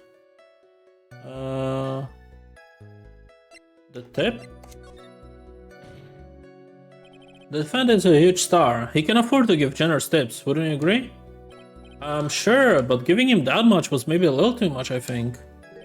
A little too much? Would you please clarify the count? Court, about how much would you say the defendant gave the bellboy? Honestly, I don't know. I can't even begin to guess. And why is that? Because he gave the bellboy a really fat roll of cash. A roll of cash? Oh well, how interesting. That certainly was a very generous tip, wasn't it? A very fat roll of cash. That can hardly be called a tip, Your Honor. The judge is beginning to lawfully suspicious of us. Raise an objection. The defendant is a superstar. What kind of tip is typical for people like him? Are you saying that all superstars are super spenders? In fact, I receive large rolls of cash by simply bringing people things on trays. And why on earth would I stand around here prosecuting? You got a point. I don't even get paid. I don't want rolls of cash for all of my hard work. So supposing the roll of cash was not a tip, then what was it? Payment, Your Honor. Huh? Payment? Isn't it obvious? For the murder of Juan Corrida. Then the bellboy the witness saw, yes, he was the assassin. Hold your horses now, Mr. Edgeworth. You don't have any proof of this, do you? Have I ever been unprepared to support my claims, Your Honor? I have here the card Shelly the Killer left at the scene of the crime. Shelly the Killer? He's the person the police special investigation team has been chasing for ages. I'm certain that the person the witness saw this was this very assassin, Shelly the killer. Really? What's wrong, Mr. Powers? No, nothing. Something just clicked in my head and I think I just figured something out. Oh, actually I saw that bellboy again later on that night. What? Mr. Powers, please testify. Tell us what you saw. Yes, sir. Right away. The second time. This time I was in that hallway because I had to go to the bathroom. That's when that bellboy I saw earlier came out of the room. Of course, when I say room, I mean 𝐒𝐤𝐞𝐜𝐬's room. Now that I think about it, that bellboy did seem kinda out of place. Yeah, so he had to be the assassin, I'm sure of it. I mean... Thank you very much, that is all we need for now. Huh? But I'm not done, there's still more. Let us first establish that the bellboy was truly Mr. the Killer, then we shall see. So the bellboy came out of the victim's room. If that bellboy really was the assassin, then I think the answer is fairly obvious. That would be correct, Your Honor. Well, Mr. Wright, I believe it's your turn to entertain us and make us laugh. Ha ha ha ha ha. This is no laughing matter. Alright. This time I was in that hallway because I had to go to the bathroom, sure. That's when the bellboy saw earlier came out of the room, sure. Of course, when I say room, I mean 𝐒𝐤𝐞𝐜𝐬's room. And I think about it, that bellboy did seem kinda out of place. What do you mean by that? So what exactly is out of place about him? Right. Why the in-spirit grin?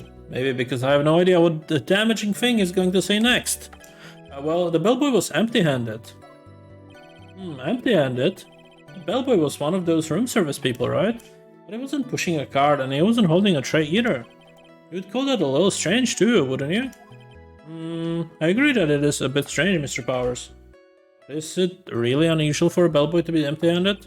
What should I do? Should I let Mr. Powers' testimony slide or try to pull a fast one? There is nothing strange or unusual about empty-handed bellboy. There really is. There really isn't. If you two are done being schooled, children, bellboys are for room service. There is no reason for them to be empty-handed ever. Your Honor, I asked that the witness' previous statement be supplanted with this new one. Edgeworth, are you really going to do whatever you can to make the bellboy look suspicious? I see, very well. This court recognizes and grants the prosecution's request. Mr. Powers, if you could amend your testimony, please. Yes, sir. It was kind of strange for a bellboy to come out of a guest room empty-handed.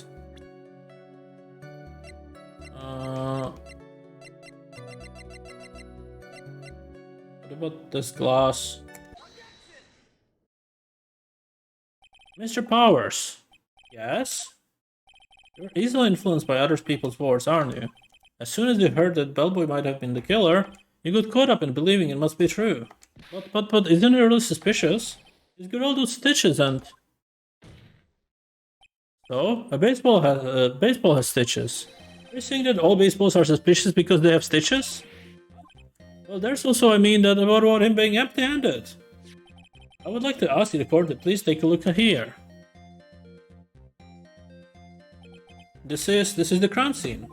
There is a wine glass sitting next to Mr. 𝐒𝐤𝐞𝐜𝐬's body. The liquid inside is his tomato juice. Now, if you would look at what is on top of the table in the lower right corner here, you can clearly see that it is a tray with a bottle of tomato juice on it. The bellboy had just brought this to Mr. 𝐒𝐤𝐜𝐬's room. He left the tray in the room, which is why he was empty-handed when he left. But that would mean that the bellboy had seen and left a dead body in the room. But can he prove that Mr. 𝐒𝐤𝐜𝐬 was already dead at that time? Mr. Edgeworth. Yes? I blame you for leading me down this route. I'm terribly sorry. What is with him? Why is he laughing? Witness, isn't there one more thing you would like us to share with us? Is there? The bellboy was empty-handed, or should I say empty-handed? I recall you said something interesting to say about his hands. Oh yeah, I almost forgot. Huh? What? That bellboy, he was wearing gloves. Gloves? Yeah, pitch black, leather ones. All the other bellboys don't wear gloves like that, right? Black lithographs? Why did you mention them earlier? Sorry, it slipped my mind. Ah, boy, does this make the bellboy really look suspicious? Alright, good to focus. I can't get lax here. So what if he had gloves? A lot of the bellboys wear gloves. Come on, Mr. Wright, that bellboy is wearing black leather ones. So, a football is made of leather. Are you saying all footballs are suspicious because they are made of leather? Ah. But that man, he received a large roll of cash from the defendant. And then he was seen leaving the crime scene wearing black leather gloves. I don't think even someone like me, myself, can believe he was just another bellboy. It seems that we have finally come to an understanding. Now then, witness, please continue with the rest of your testimony. Rest? Oh yes, please tell us more. Okay.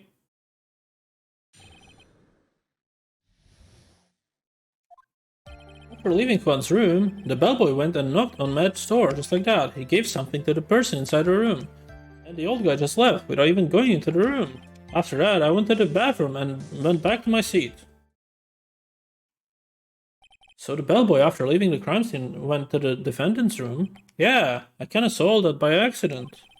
Some accident, I would say, is you saw too much. And all of it was suspicious to high heaven. I think it's safe to say that we can no longer consider this a bellboy to be normal. Now then, let's get started, shall we? Mr. Wright, your cross-examination, please. Yes, Your Honor. Alright, second meeting. After leaving Quad's room, the bellboy wanted and knocked on the man's door, just like that. He gave something to the person inside the room.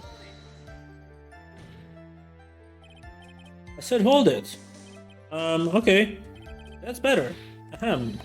What kind of statement is that? Please deliberate and give us a few more details. Oh, okay. I should probably ask him only one question at a time. Ask about the person inside. So who took this something the bellboy handed off? Actually, I don't know. What do you mean? I'm sorry, but I only saw the person's arm. Only an arm? And you're saying you didn't see the person's face? Yeah, well, it was Mr. Engar's room, correct? So it could have only been Mr. Engar himself, I would say. And then, what did the bellboy do after? Oh, go after the... So after the person inside the room think... Then the old guy just left, not even going to the room. Okay, what's the other thing? I said hold it. Okay. Alright, let's ask about this something. He gave something to this person? Yeah, and what was this something? Ha ha ha ha, if I remember what it was, it would be calling it something, would I? This implies that something was removed from the scene of the crime. Are you sure really can remember, Mr. Powers? I think it was something kinda small. I'd like to summarize the testimony up to this point, if you don't mind. When the bellboy left the crime scene, he immediately went to the defendant's room. There he handed a small item of some sort to the person inside. As for the person who received this item, all he could see was the person's arm. Yes, it was just like that. Mr. Edgeworth, is that all really that important? Of course, Your Honor. I think it's the utmost importance. This is when whatever was removed from the crime scene was handed over to the client. Mr. Powers, please try to remember what it was the bellboy handed off. Well, let's see. I think it was... no. Remember? Please add it to your testimony. Yes, sir. I think it was some sort of a wooden statue. Wait, we had this, right? Wooden bear-shaped figurine.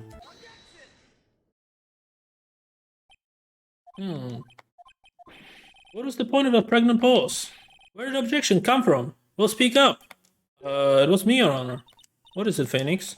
I have a feeling that something bad is going to happen once I show this. Mr. Wright, you have something to say? Please spit it out. Yes, Your Honor. Okay, Phoenix, deep breath. Mr. Powers, the something you saw was... was it this item? Oh, hey, that's it. That's the something. Oh, wow, Mr. Wright, you really figured it out. Huh, if I recall, we found this at Matt Engar's mansion. At the defendant's house? What does this mean? It's simply, Your Honor. Charlie the killer assassinated Juan Corrida in his room. And then he stole his wooden bear from the scene of the crime. And the bear being found at Mr. Engar's mansion would mean... It goes without saying, Your Honor. Mr. Matt Engar is the killer's client. Order, order, order! Mr. Wright, this is most unfortunate turns of events for you. Yeah, sorry, Mia. No, it's alright. Your judgment was sound. Actually, I figured a bear would come up. Not now, then it would have later on. Even if you hadn't shown it to the court, I'm sure your friend Edgeworth would have. I almost forgot that he knew about it too. I think it's clear that there is no need for us to continue this trial. I can't let this happen, I have to do something. There has to be something we've overlooked. Your Honor, a minute please. Yes, Mr. Wright?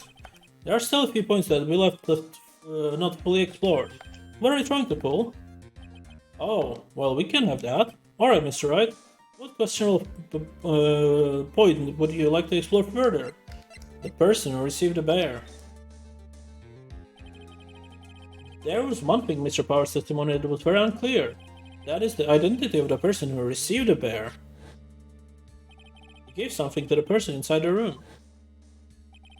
I'm sorry, but I only saw the person's arm. As long as we don't know who it was that took the bear, we can't be sure of. Ah! Huh?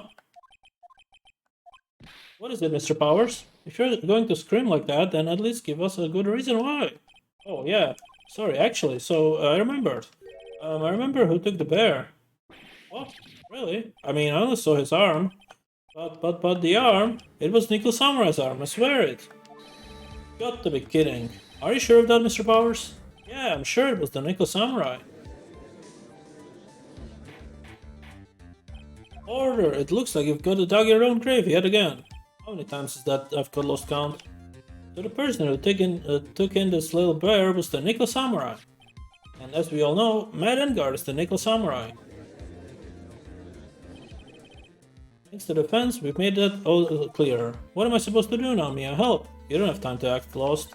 You've got to find another angle to attack this from. Hurry! Now I will bring this place to... Your Honor! Again, Mr. Wright! Let's do a safety save.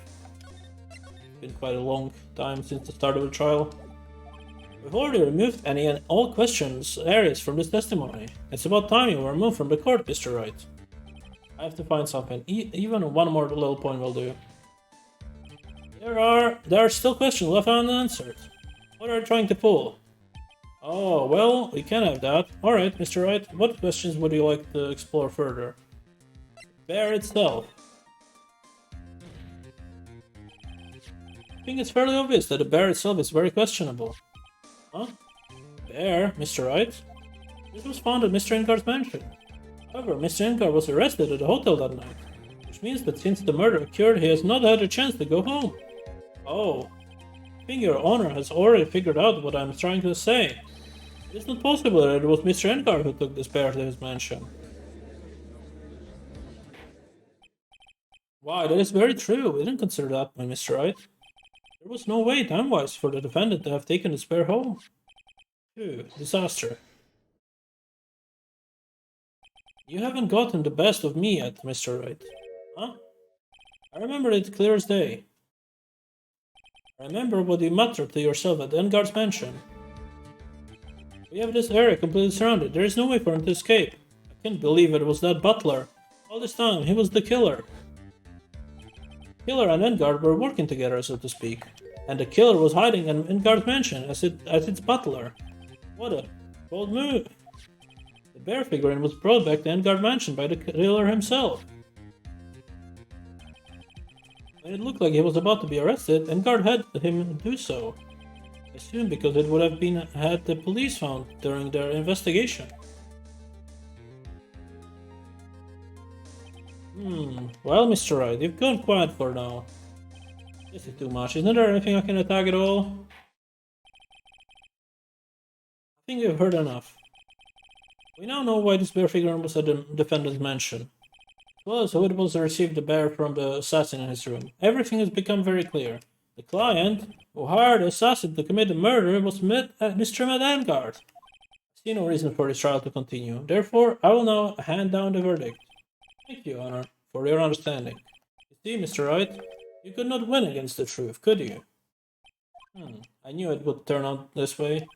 After all, what Edgeworth has stated is the truth. Any last objections, Mr. Wright? Well, do I? What should I do? Raise an objection. Objection! There's only one way for me to drag this trial out. The only thing I have left is this trick. Your Honor, right now we have these two reasons to believe my client is the assassin's client. Reason number 1, he accepted the bear figurine from the assassin. Reason number 2, that very same figurine was found in guard mansion. However, it's possible that this is all the work of a certain other person. What are you saying? What I'm saying is, it's possible a different person is the killer's real client. The real client? Yes. Is this all you have? Now then, Mr. Wright, let's hear your theory. Who do you say the killer's real client, therefore is the real murderer? No, the only other person with access to the outfit is Andrews. Adrian Andrews? Yes, we already know that she tried to frame Matt Engard for the crime. But wearing a spare nickel samurai costume.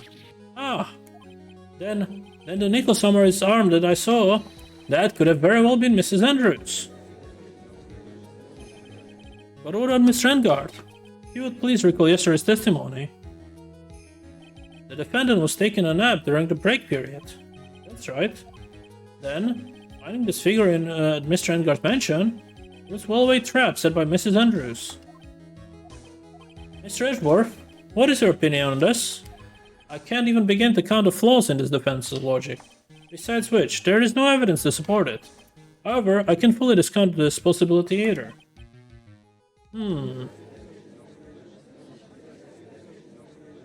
Oh, anyone can tell Engard did it. I can't believe. Yeah, unbelievable. This is to save Maya. This is to save Maya. Even if the whole world turns against me, this is the one fight I can't give up on. Order! Order! All disruptive parties will be forced to leave the courtroom. Your Honor. For the benefit of the defense, I'm willing to play along with this what-if game. This what-if game, Mr. Edgeworth? The prosecution is prepared to challenge the defense's theory. What? Mr. Wright, even you must have thought it strange and wondered. Why would the criminal want this little wooden bear? He's right. The killer did specially bring that bear to Mr. Engard right away. Why do you ask? Is there something special about it? Absolutely. And I'm sure that once the court knows its significance, the true killer's identity will become crystal clear. Your Honor, the prosecution calls upon a witness who will clear all doubts about Mrs. Andrews. And who would that be? It's quite simple, Your Honor. Miss Adrian Andrews herself.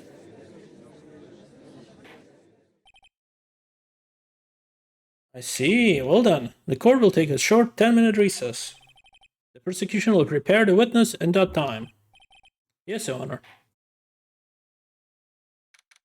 March 23rd. Ha ha ha ha ha! Oh, I knew it was a good idea to hold her hostage. Why don't you agree, Mr. Lawyer? But I never thought in desperation you would try to pin guilt on Adrian. I swear this demon will pay. Mr. Nick! Girls, where's Mia? I don't know. A really strong power suddenly called her away. A really strong power? Oh, Mr. Nick, your phone is. It's from Gladius. How's it going? Have you been hanging in there, pal? Yeah, sort of. We just barely found something low Cinto. Ooh, that's good, pal. And what about you? Anything yet? Did we figure out where the killer and Maya are? We still don't have any leads, but... What? We don't have any more time! If we just had one, even a single clue would be really helpful. I was only able to come this far because I kept thinking to myself, I've got to keep the trial going until Maya's been rescued. But have I just run out of luck this time? Is all our hope for naught? A tent? Huh? A tent? I could see a circus tent. Mia? It looks like Maya was unconscious until a few minutes ago. As soon as she woke up, she called for me. So it was Maya that called you away. She's locked in a dusty little room right now. I could see a circus tent outside the window about 300 feet away. I'm sure. Is there a circus in town right now? There's only one, pal. The very big circus. Maya is somewhere within 300-foot radius of the main tent. What? Okay, hold on a sec, pal. Hey, draw a circle on that map. About 300-foot radius from the main tent. Hurry. And? I could see a mailbox under the window, just outside. Gumshoe, there's also a mailbox. Ah, okay. What else? What else, Mia? I'm sorry, but it was a very small window. I couldn't see anything else. It felt like it was an old office building, maybe the 3rd floor or so. heard her, an old office building. Good stuff, pal. Okay, just hang in there. Just a little longer, pal. Wish us luck. Good luck. I'll call you later, so don't let your battery die, okay, pal? Maya's not hurt, right? She's in a pretty bad state, Phoenix. She's being starved. Gumshoe, please hurry. Looks like we're out of time. Are you alright, Phoenix? It's only a matter of time before Maya's rescued. I can do this. I just have to make this trial last a little longer. Alright. Court will now reconvene. The killer, the man who murdered the victim, handed this to his client. From this, one obvious question arises. Why this particular item?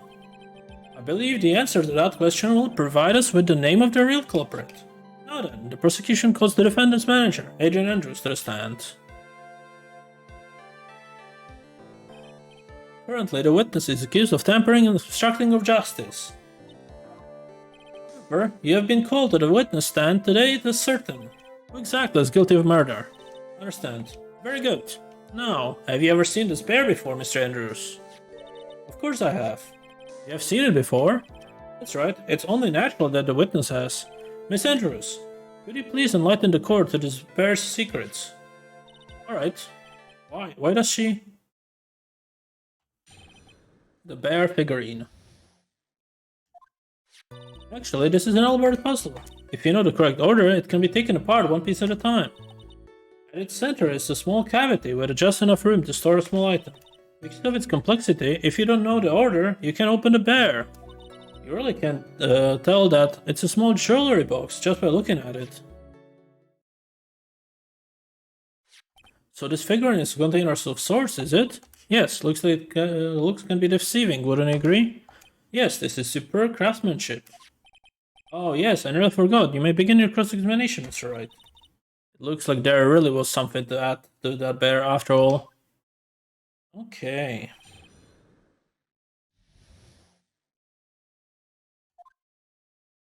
Actually, this is an elaborate puzzle. Oh, let's press on that, actually. A puzzle? That's right. But it looks like an ordinary figurine. That's enough. The people who don't know, I'm sure they would never guess this was a puzzle. What kind of puzzle is this exactly? If you know the correct order, it can be taken apart one piece at a time. So you can take it apart, and how would you go about doing that? Well, you first turn its tail to the right and then push it in. Huh? Oh yes, I see. After that, the arms and legs are free to move and can be removed. Oh, this is most interesting. Boy and his new toy. It's like a 5 all over again.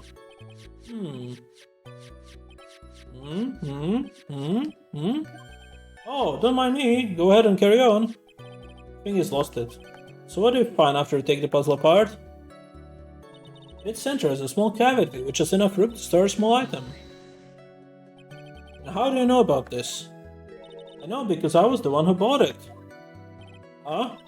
It was a souvenir from when a friend and I went to Switzerland. And this was a present from you? That's right. It is a puzzle in the shape of a bear, so I thought it would be perfect for Kuan. It was a present from Miss Andrews. Witness, let's continue with your testimony. Because of its complexity, if you don't know the order, you can't open the bear. So who exactly knew how to solve this puzzle? Only the two of us, Juan and myself. It was a souvenir from Switzerland. I doubt there were that many people with the same bear in this country. This looks like it can be easily broken. Especially if someone wanted to get what's inside. Well, it's a toy. It can never be the same again once it's been broken. You really can tell that it's a small jewelry box just by looking at it. Who else knows that this bear is actually a small container or jewelry box? Never told anyone.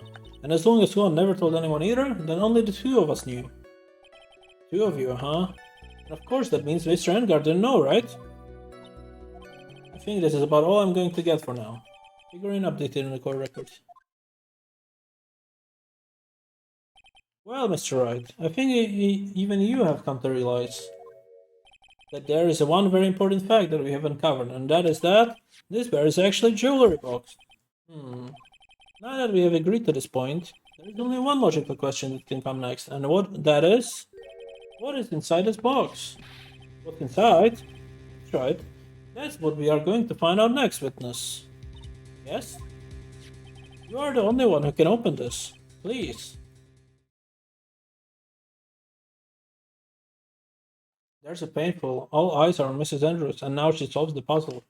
It takes the bear apart. I've opened it. Is this what you wanted? What is that? It looks like a note. I don't think we need to guess what it is, do we, Mr. Wright? The suicide note. Suicide note? The suicide note left by Juan Corrida's former manager, Celeste Impacts. Till now, no one knew of this whereabouts. Just as we suspected, it was hidden. Hidden by the victim, Juan Corrida himself. It seems Celeste Impacts had very beautiful handwriting. She just as beautifully signed her own name to this document. This is most definitely the note she left before she committed suicide. Order! Witness! Did you know about this? Yes, I did. I heard all about it from Juan. When I discovered his body, I looked for the bear. I wanted to destroy the note before it became public, but I couldn't find it anywhere, because it had already been taken by the killer. Everything is going at Mr. Edgeworth's pace. So now the suicide note has been found. What the next logical question? What is written on the note? That's right, at least that's what I would think. Now then, I believe this is only proper the contents of this note be made known. I can't stop you, can I? I went through so much just to get my hands on it. And I was going to burn it. For her sake. I'm deeply sorry, but I can't allow you to persuade me to stop. Your Honor, if you could please read the contents of the note aloud. Very well. The judge's voice rang loud and clear through the deathly silent courtroom. In her note, Celeste Impacts left us to record all of that happened to her. About being used and then thrown away by Enguard. About being engaged as Corrida. And Enguard's role in destroying that. And about how she decided, in her despair, to end it all. And that is all Mrs. Impacts had to say. There is one thing I would like to say here. The prosecution has no interest in slandering Mr. Enguard. Then what? My intention, Your Honor, is to establish a motive for murder. Isn't that correct, witness? Yes. On the night of the murder, one was going to make the contents of the note public. After the post-ceremony show, he was going to hold a press conference. My word. That Enguard values above all else is refreshing like a spring breeze image, which is why I had to stop this note from being made public. At any cost, the suicide note has been added to the court record. It's Enguard's fault that the woman killed herself. This time, he even went as far to kill someone to stop him from revealing that. Guess there's a slime of lawyers out there who will defend these creeps too. There is no room for doubt here. Mr. the Killer's client 𝐒𝐬𝐬 has to obtain the suicide note, and the only person who needed this note that badly is the defendant. Let's not forget that the bear with the note inside was found at the defendant's house. Seems that we have come to the truth at last. The defendant's motives were entirely selfish. He deserves no sympathy from anyone. How am I supposed to escape from this one? Why the hesitation, Phoenix? 𝐒𝐤𝐞𝐬 hasn't called yet, so you know what you must do. I know, I have to carry on and buy him some time. Okay, there are two deadly pieces of evidence, the figurine and the suicide note. Maybe somehow I can find a way out of the situation through one of those. The gavel is already in the judge's hand, Phoenix, hurry! Suicide note or the figurine? Which one of these should I pursue? The figurine.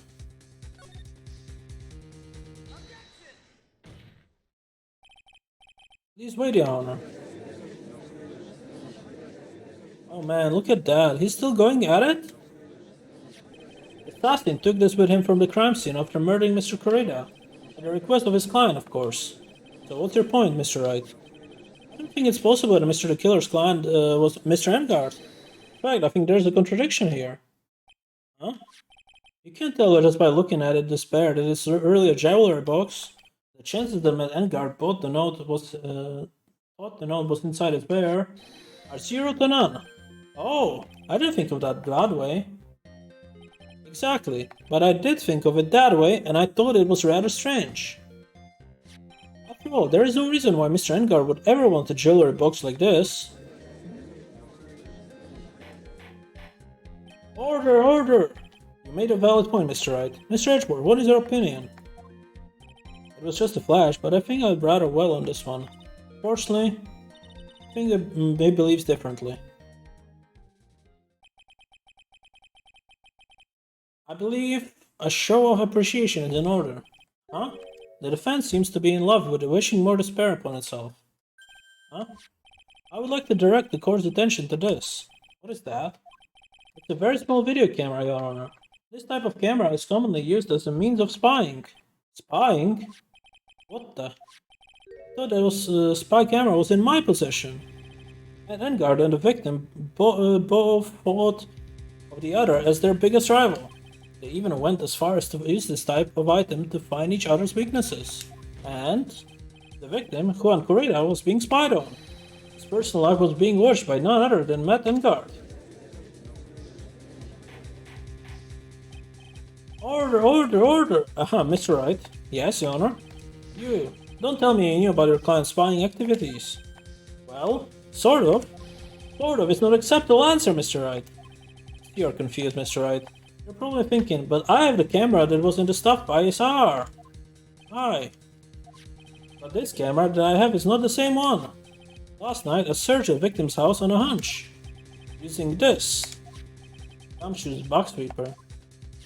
By the way, Mr. Wright, the defendant's fingerprints were found on this camera. But 𝐒𝐤𝐽𝐜's fingerprints were on here? Oh, Miss Phoenix. It looks like those cameras were hidden all over the place, huh? What am I supposed to say to that evidence? I think this is the end. It's fairly obvious that Mr. 𝐒𝐤𝐽𝐜 learned of the suicide note through this. He was watching the victim all along. He got me good this time. I don't have anything to counter that. Hey, hey, hey! Mommy, is that man a bad killer guy? Gosh, stop! Don't look at him.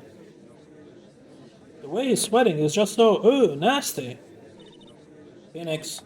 Yes, Chief. Have you figured out what you're going to do next yet? What am I going to do next? Does running away like a frightened child work? I know it seems like Mr. Edgeworth is very close to putting the lid on this case. But, in his eagerness to prove his point, he forgot one very important thing. Well, what is it, Mia? There's a piece of evidence that he really should investigate. Something he really should investigate. I really hate to see the good prosecutor get scolded for not remembering to look into the item when he had the chance. Why are you speaking in riddles all of a sudden?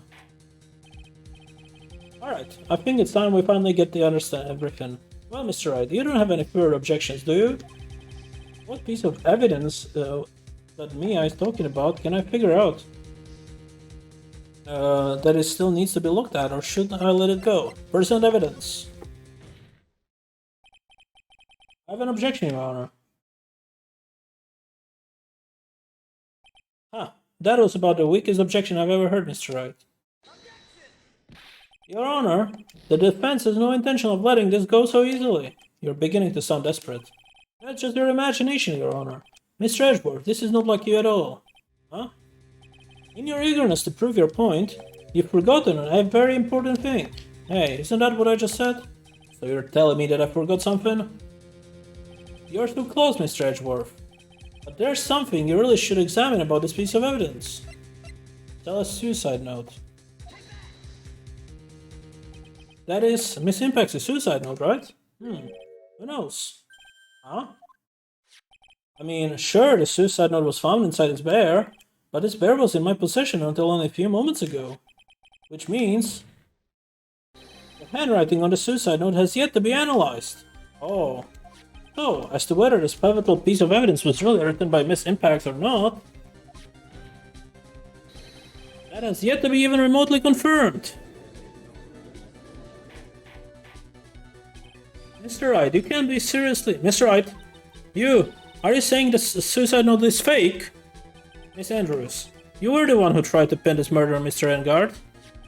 Who's to say you didn't create a fake suicide note and put it into this bear? What are you?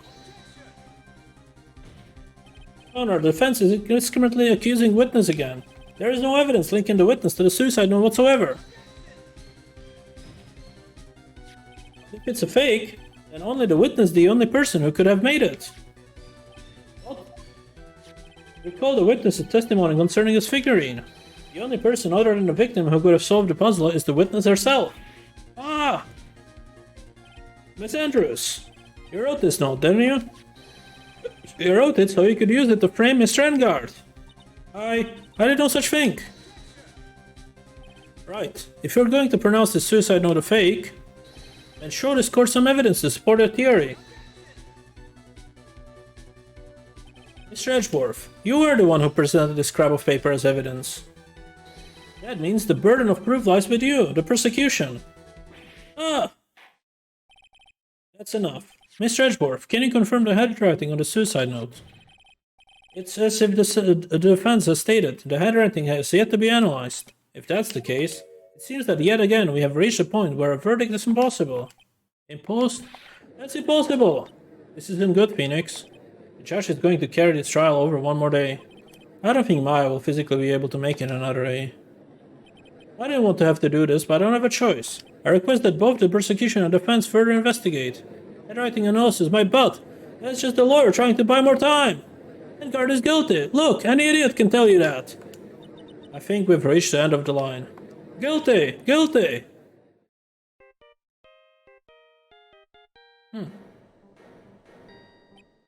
What is that sound?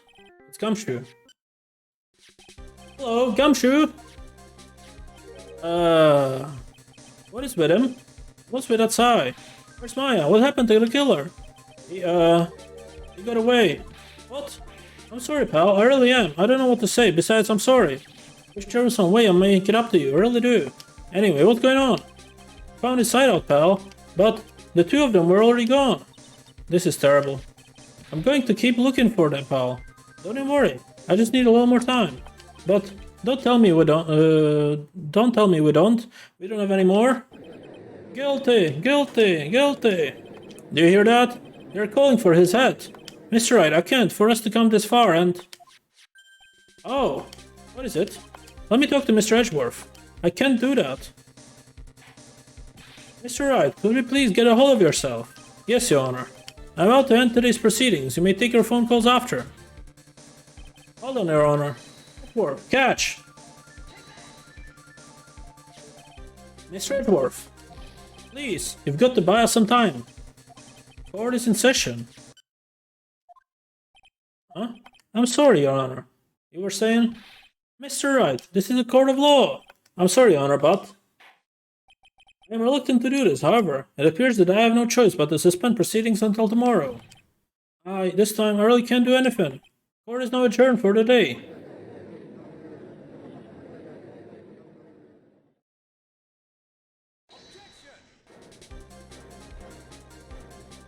Please wait, Your Honor. Edgeworth? What is it, Mr. Edgeworth? I request another 30 minutes of Your Honor's time. For what purpose? You can perform the necessary test on this piece of evidence in that time. But can you really obtain your results in 30 minutes? I believe we can, Your Honor. But wouldn't it be better if we adjourn for today and then reconvene tomorrow? 30 minutes. Please, Your Honor. That's all I'm asking for. Please, Your Honor. Very well. At the prosecution's request, this court will now take a 30-minute recess. But be advised that I will not allow another recess today. Not sure if this is helping or hurting us. The court will now take its final recess of the day. Well, well, well. Right, well, what's going on with my situation? The killer, it looks like he got away again. 30 minutes, we can't find her in that time. Report! Is that Mr. Edgeworth? We don't have time, just spit it out. Right. It looks like we just missed them, sir. But the killer left a few things behind by accident in his rush to get away. Few things? Can we use any of them as evidence? Oh, I thought you would ask, pal. I've got the things he left with me right now, and I'm on my way over. Really? That's odd. Any items like that are usually sent to the crime lab first. We don't have time to wait for those guys, sir. When those guys weren't looking, I swiped the stuff and ran. What? Well, I'm not a detective anymore, so I had to. I'm really sorry, sir, but I've got to put the law on your hold for now. Sounds bad. I hope he doesn't get in much trouble over this. With my hunk of junk, I'll say I'll be there in about 20 minutes, sir. Don't worry, I'll be there. Wait for me. Alright, just get here in one piece. I'm on a mission and no one can stop me now, sir. No one. I'm pulling out all the stops and running in every red light. Items left by the murderer, huh? Maybe there's something among them that will be decisive enough to end this.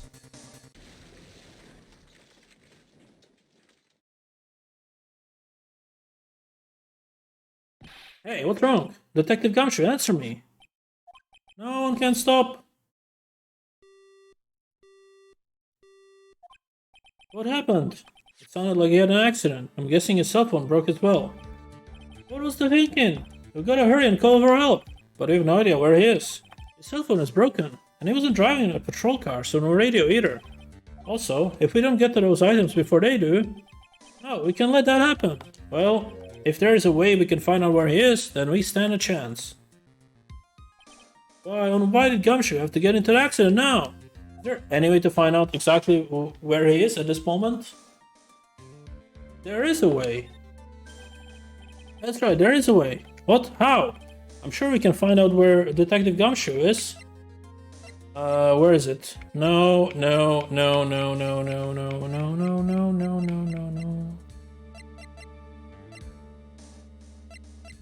We don't have the item here, but Franziska, she has that fucking detector on her.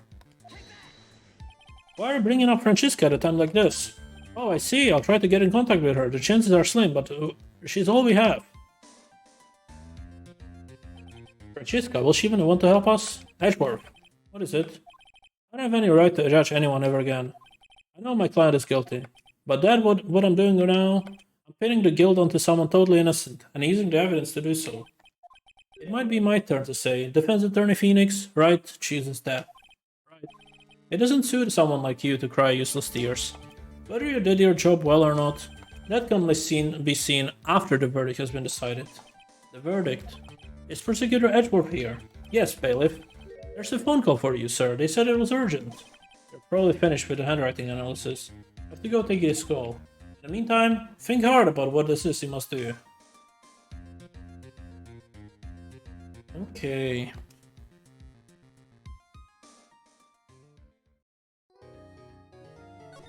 Let's end this. Let's do the finale, shall we?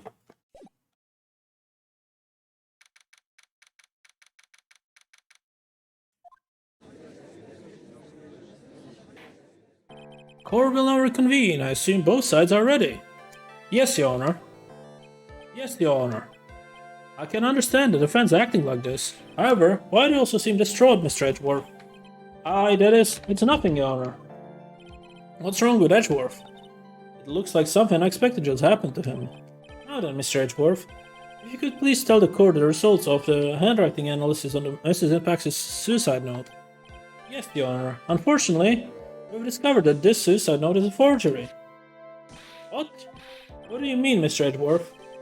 This note was not written by Mrs. Impact herself. It is a fake. Order! Mr. 𝐒𝐻𝐿, would you care to explain what is going on? If this was not written by the Miss Impact, then who's wrote it? What is it wrote by? We would need more time to do a more detailed analysis. However, it appears that the handwriting matches that of the victim, Mr. Juan Corrida. Mr. Corrida? Well. It looks like Miss Impact never left a suicide note after all. She even never wrote anything about 𝐒𝐤𝐿𝐻. However, Your Honor, even though its suicide note is indeed a fake, Mr. 𝐒𝐤𝐿𝐻 could not have known that, so that fact remains unchanged. Acting under the assumption that it was real, he had plotted to possess it. That does seem very plausible. This theory that 𝐒𝐤𝐻 had no idea that suicide note was fake, something seems a little wrong with it. Present evidence. The defense believes that the theory of persecution as stated contradicts testimony. If everything prosecution has proven up to this point is true, then it's impossible for Mr. 𝐒𝐤𝐿𝐻 to not have known it was fake.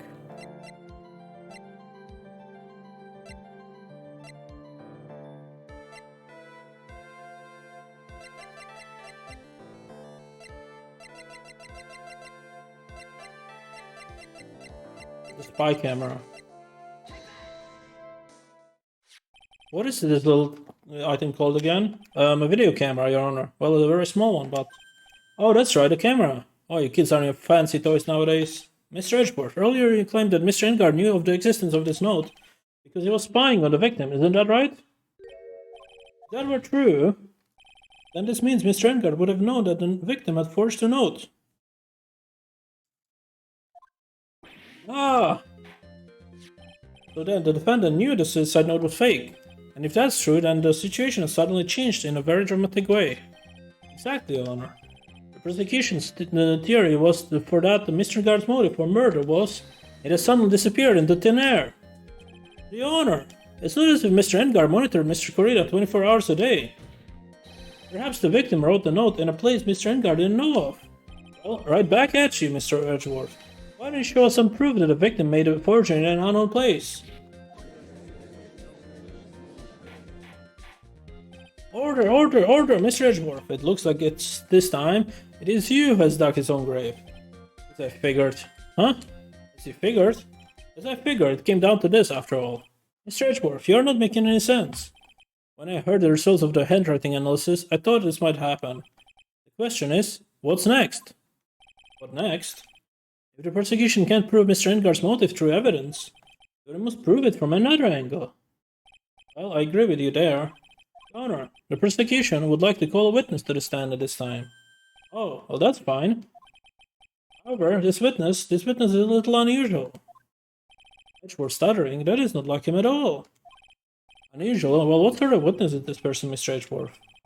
This witness is the one who is perfectly fit to answer one and for all question of who was it that hired Shelley the killer to commit murder? It's impossible. What such person exists who can answer that question with such certainty? Yes, Mr. Edgeworth, who's this witness? It is, yes, go on, who is it?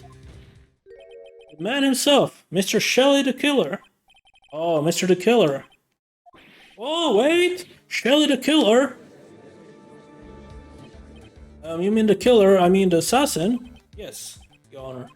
He's coming here to the witness stand. Well, yes, in a manner of speaking.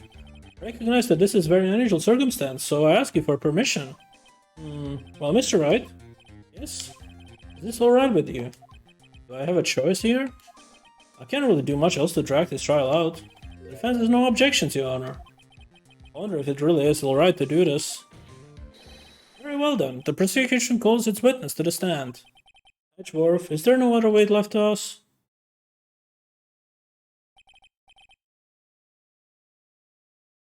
Now then, witness. Your name and your occupation, please.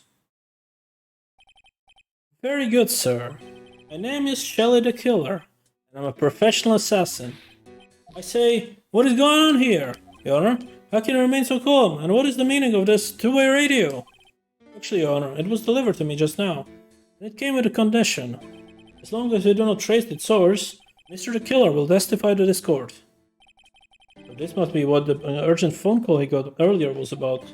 Oh no, this will not do. I cannot allow this in my court.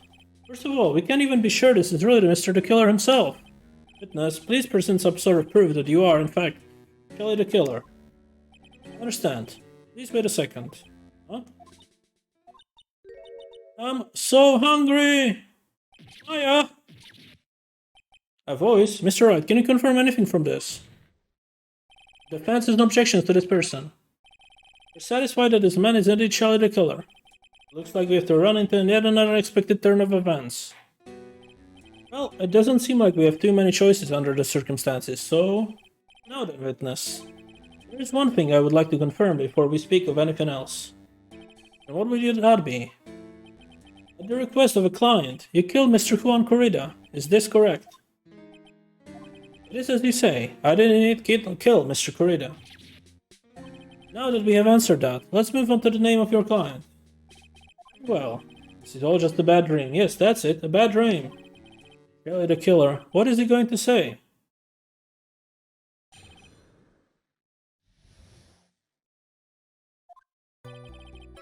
There's something I must first state. An assassin, nothing is more important than trust between a client and himself. That is the reason I'm here today on this witness stand. It is my wish that you grasp this concept before I give you the name of my client. Mr. the Killer seems to be a very clever man. Rumors say he seems to be mocking us. While he may appear to be our enemy, Your Honor, Mr. the Killer is only stating the truth. He is no hypocrite. He has always stood by this belief. You mean about this trust between his clients and himself, think? It seems to be a level of trust beyond what people like me can comprehend. Well, Mr. Wright, are you ready to cross-examine the witness? Yes, Your Honor. There's no way you to know what's coming next, so stay cool and collected, Phoenix. This is getting so weird. About my client. There's something I must first state. Then as I said, nothing is more important than a trust between the client and himself. The trust between you and your client. Provide my services in a fast and efficient manner. In exchange, I trust that my clients are discreet about me and my identity. If too many people knew my face, it would be quite troublesome. And that is why you're testifying in this manner? This is the first time one of my clients has ever been accused of murder.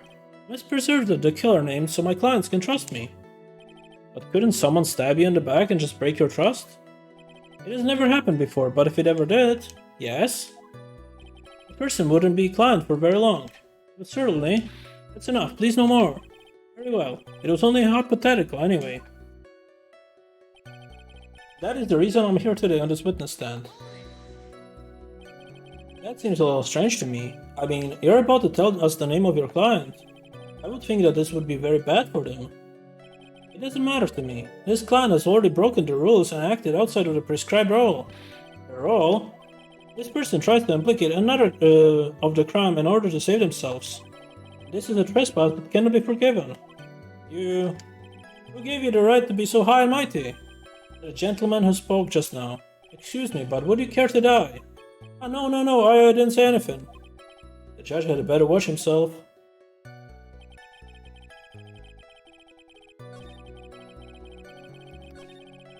Let's ask this again.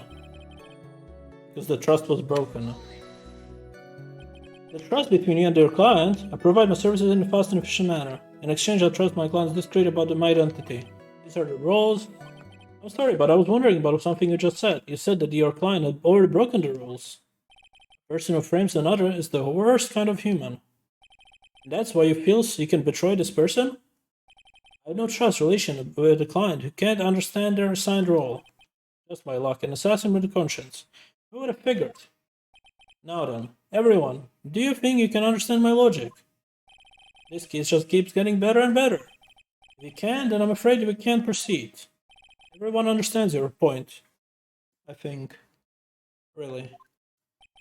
In that case, I believe I am prepared to disclose the information you seek. You have made it crystal clear that you value trust over all else. I believe we are ready. Excellent. And that is the reason I'm here today on this witness stand. Now then, I do believe it's time to reveal the name of my client, don't you agree?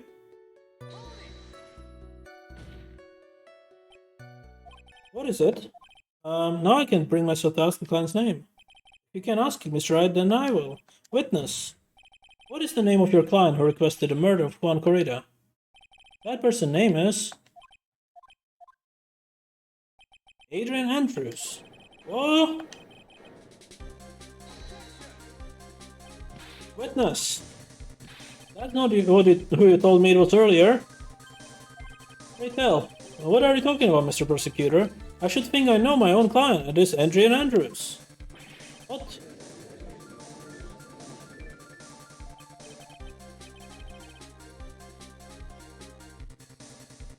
This can't be on the phone earlier. What's going on here? My guess is that Mr. the Killer just stabbed Mr. Edgeworth in the back. Stab Edgeworth in the back? Sure, in order to get out an audience in this court, Mr. the Killer told him the first name, Matt Engard, perhaps. I knew it. This is outrageous, I was deceived. This witness is telling a very serious lie. You were the one who summoned this witness. Ah, you Shelley the Killer. Testimony is the truth. The defendant at the moment is Matt Engard, am I correct? All I wish to do is help procure his acquittal. Wow. All of a sudden, it feels like we can actually win this. Yeah. The prosecution has failed to provide a motive and has instead provided the suicide note, which is a forgery created by the victim. Furthermore, there is the possibility the defendant himself knew it was fake. But most definitive of all, we have heard from the assassin himself the name of his client, Mr. the Killer's client, who requested the murder was no defendant at all. No.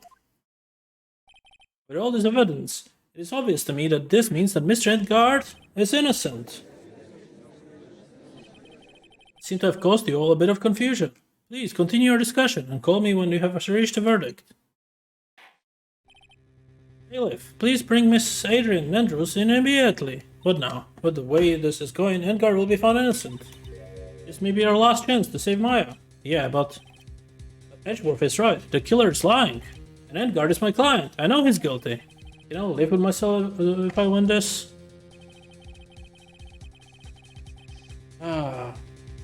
Who would have believed that the persecutional witness would absolve the defendant? Your Honor, the prosecution requests permission to further question the witness. Surely the killer is certainly lying under oath. It wasn't me. Listen everyone, please, the testimony just now. It was all one big lie. Miss Andrews, the suicide note may have been a fake, but that man, Matt, is the reason Celeste died. And who else dead? It was all because he got pulled into the mad twisted world. The testimony just now. You have to believe me, it was a horrible, horrible lie. But Mr. the Killer himself has testified. He's named you as his client. No, that's not true. Also, there is quite a bit of evidence that points to you. The knife and the button, donning the Nikon samurai costume. But that's that. You even have a motive. We know that Miss Celeste's impact was a large part of your life. You wanted to follow her and you wanted revenge against the two who hurt her. I would say you have plenty of reasons to want them both dead. I know! Mr. Wright. You know the truth. Tell them. Tell them the real story. Who the real killer is. Tell them. Please help me. Yes, I know the truth. Mr. Wright. Yes, Your Honor. I believe we have reached the end of this trial. Therefore, I ask the defense for any final words or opinions. I have to decide. Do I take the not guilty verdict and save Maya? Or do I throw this chance away and wait for gumshoe new evidence? What am I supposed to do? Request the trial continue. Phoenix. I can't do it, Mia. I can't escape a not guilty. You are a lawyer. I know, but Matt 𝐒𝐻𝐞𝐜𝐬 is a killer, a murderer. I can't let him get away with this. I can't let someone else take the fall. If I let Miss Andrews be convicted, then I'm no better than 𝐒𝐻𝐿. And even though I don't want to admit it, I have to face the fact that it's because of Edgeworth that I now know the real truth. He could have gotten 𝐒𝐻𝐿 convicted so many times over, but he never took a single one of those chances. If I take this verdict right now, I'll be betraying his trust. His trust? I never thought about it until now. I trust him? Yes, you do. Mr. Wright, your opinion, please. The defense requests that we be allowed to further question Mr. the Killer. Am I hearing you correctly, Mr. Wright? Right. But that witness is clearly your client through your testimony. Your job here is done. I'm not done yet. To see through witnesses' lies and find the truth. That is my job, Your Honor. Huh? There are still more evidence to look at. I'm sure that once these pieces arrive here in this very courtroom, a miracle will occur. Very well. The trial will continue. Mr. Edgeworth, please re-establish connection with Mr. the Killer. Right away, Mr. Honor. Has the verdict been reached? Before that, I would like to talk with you a little more. About? All you needed from me was the name of my client. What else do you need from me? Well, actually, we would like to hear about everything you know about this case. That is how things are usually done. What is he talking about usually done? But what shall we have him testify about now? Mr. the Killer, if you don't mind, please testify about your client in more detail. Illegal people under your procedures. Is it really any wonder no one likes to go to court? Okay. As I have already stated quite a few times, Adrian Andrews is my client. However, one thing I simply cannot overlook is tampering with the scene of the crime. My client did it to frame another for the crime, while pretending to be the first person to discover the body and enter the scene. Adrian Andrews already knew from the very beginning that 𝐒𝐻𝐞𝐜𝐬 was dead. Even more appalling is the creation and planting of the knife and a button. That act is as I was referring to when I said Client had broken the rules.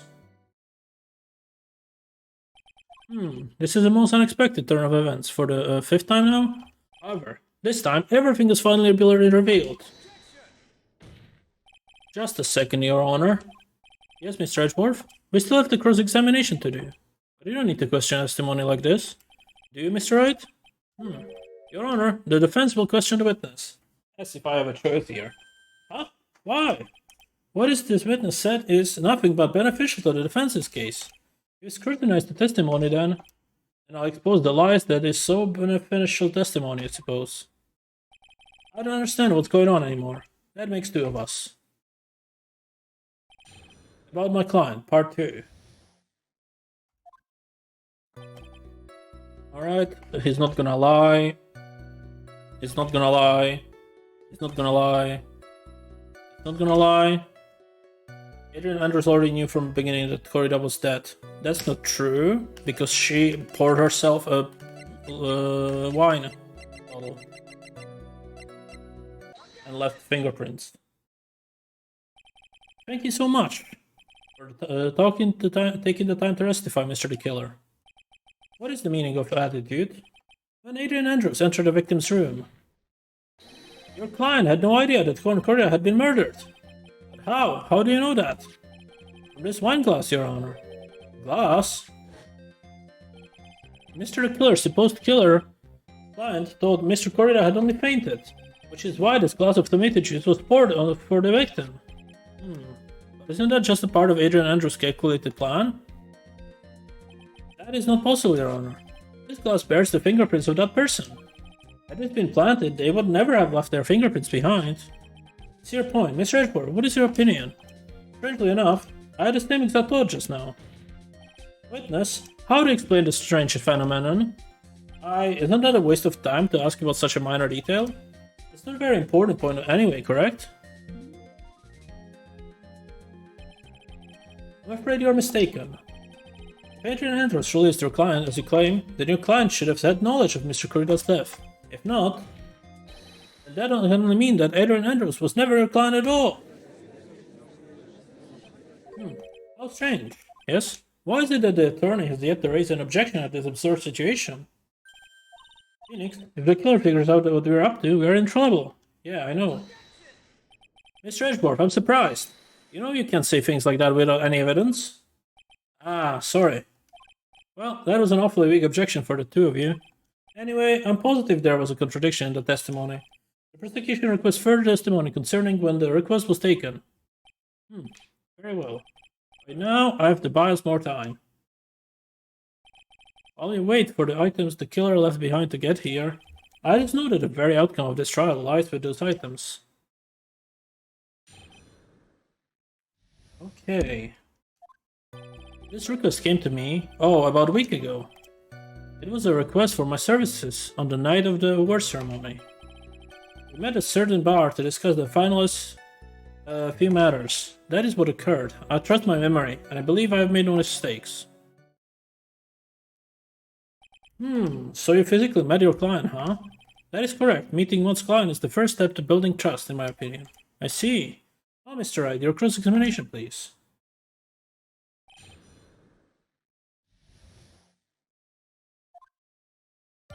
This request came from me a week ago. It was a request for my services on the night of the award ceremony. We met at a certain bar.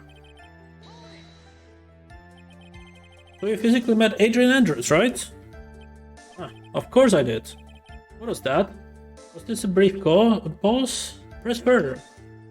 Witness, I would like for you to give us a few more details. I always meet my clients as a matter of principle. I've never taken a request by telephone or mail. And why is that? That's because I value the trust between the client and myself above all else. And then only a way to establish that is to speak to the client while looking them in the eye. Well, Mr. Wright, was the testimony just now any important? It was not important.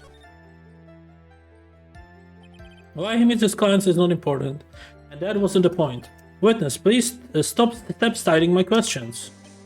What do you mean by that? The question was, did you really meet Adrian Andrews in person? I've already told you, Mr. Wright, I did. It was only through talking with him face to face that I began to trust him. Him?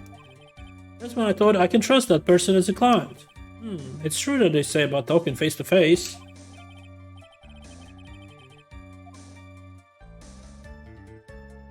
It was very important. If I heard what I think I heard just now, then I think I've got him. Your Honor, I believe the testimony just now was of utmost importance. Huh? Really? If that's the case, witness, please include your statement just now in your testimony. Very well. From the moment I saw him, I thought I can trust this person as a client. Him? Him, you say? Well, fuck off, you piece of shit.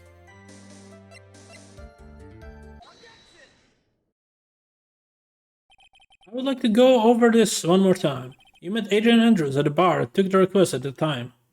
Yes, that is correct. And that's when you thought he was trustworthy. How many times do I must repeat myself? Yes, that is correct. I'm sorry, but that is an impossible tale. What? Kelly the Killer. You have never met the real Adrian Andrews. Huh? Why would you say that? Because you made one very big slip-up. About her. So what is the issue? Huh? What did you just say now? About her? If you had ever met Adrian Andrews in person, one look would have told you that she's a woman. Oh! Order in the court! Mr. Wright, what is the meaning of this? This witness testified to the following. That he always meets face to face with the clients when he talking their request. But has never met Adrian Andrews in person. Yes, Your Honor. That is exactly the point. That means Mr. the Killer's client could not have been Mrs. Adrian Andrews. Ah! Mr. Edgeworth, I understand your logic on this one. However, why would the assassin make such a basic mistake? I believe it has to do with her name, Your Honor. Name? Yes, Adrian Andrews is without a doubt a very androgynous name. Yes, I see. Unluckily for Mr. the Killer, the entire time he was on the stand, no one had stated Adrian Andrews' gender. And so he simply picked the wrong gender to go with. What? What is going on? Kelly the Killer, this court demands an explanation. I think somehow I must have mixed up this client with another. So does that mean you remember something different now? Yes, of course. Please, if you would allow me to testify once more. Ah, I know he's just going to spit out more lies. Very well, but this time please give us the truth, and nothing but the truth.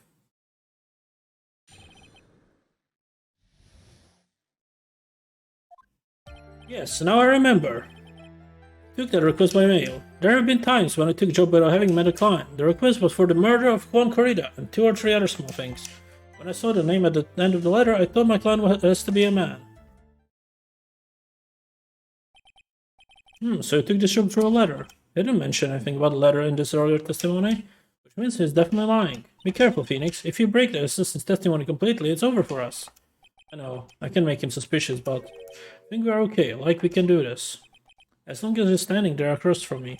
No matter how strong of a punch I throw, he'll counter it. Now then, let's begin the cross-examination. Request taken number 2.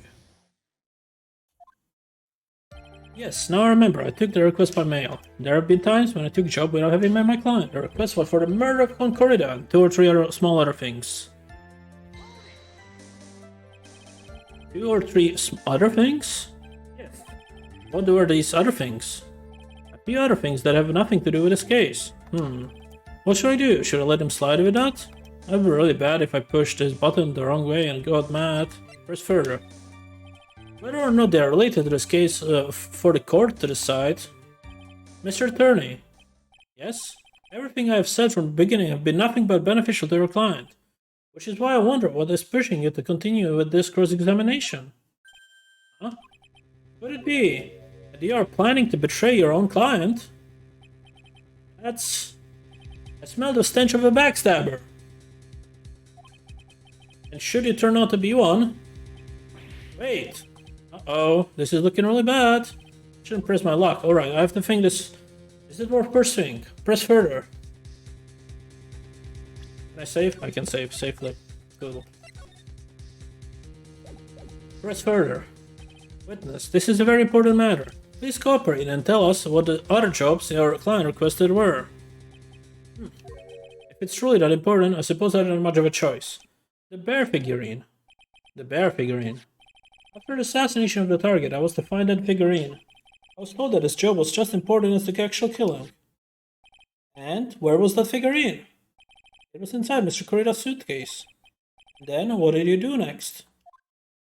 I handed it over to my client right away. You gave it to your client, interesting. This information certainly sounds important to me. Witness, please include what you just stated in your testimony. As you wish. One of these was to find a bear figurine and give it to Adrian Andrews.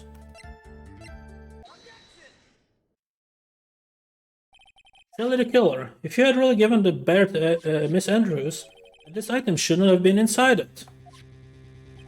This item? See where you're going. Yep, that's where I'm going. Where's everyone going? Do I need to pack a suitcase? Your Honor, please think back Mrs. Andrews' testimony. And I was going to burn it for her sake. Even for a single minute, this bear had actually been in Mrs. Andrews' hand. Sure, she would have taken the suicide note out and burned it. Order, order, order! So that's where the two were going. So by the very fact that the suicide note was still inside the bear, it tells us that your client did not know how to disassemble the puzzle. Which means, Your Honor, that it is impossible for Adrian Andrews to be the client. Oh, ho, ho, ho, ho.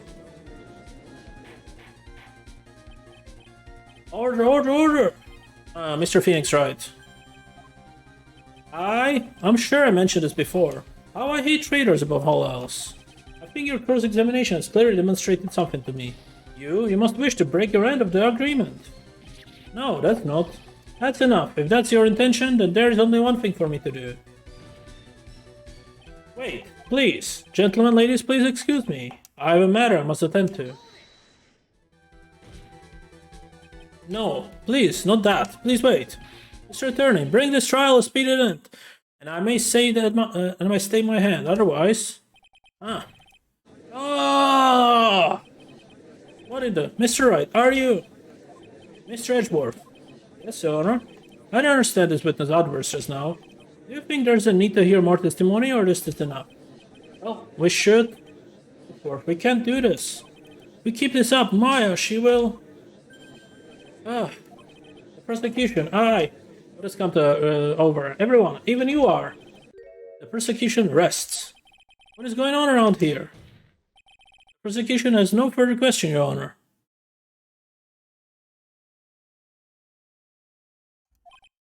Huh? What?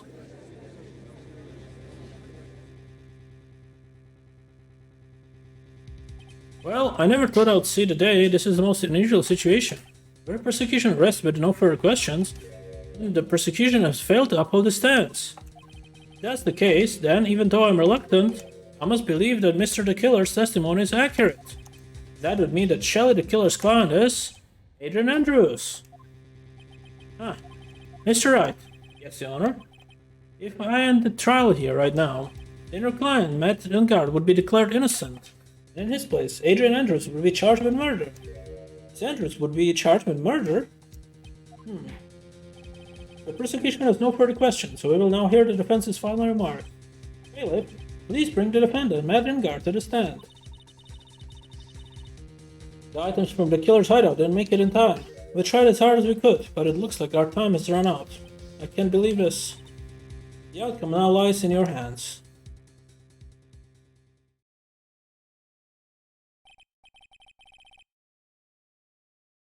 Dude, did the old guy finally decide? To be honest, I can think of you as a truly innocent, good person. You have done enough evil to drive a woman to suicide. But, at least on the charge of the murder, it would appear you are innocent.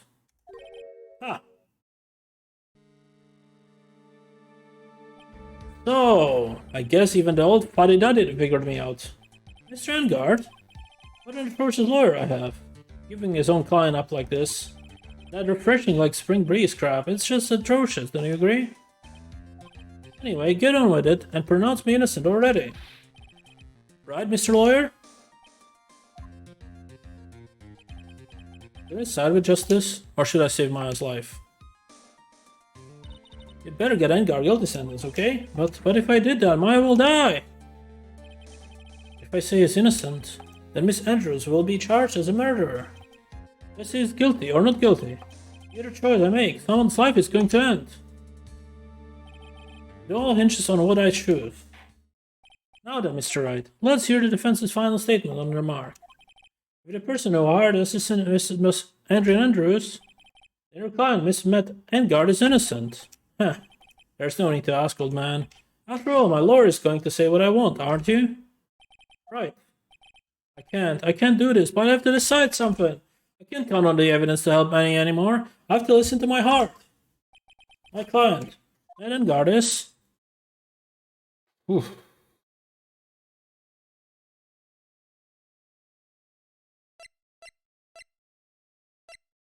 Guilty.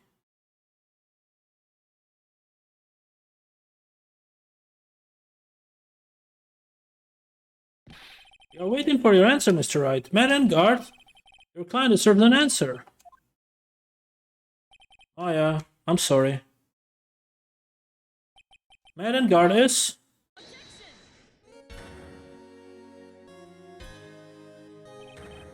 Franziska von Karma.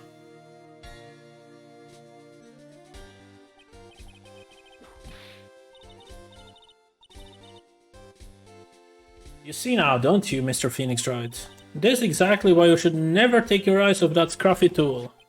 Did you bring them? The final pieces? Do you have them?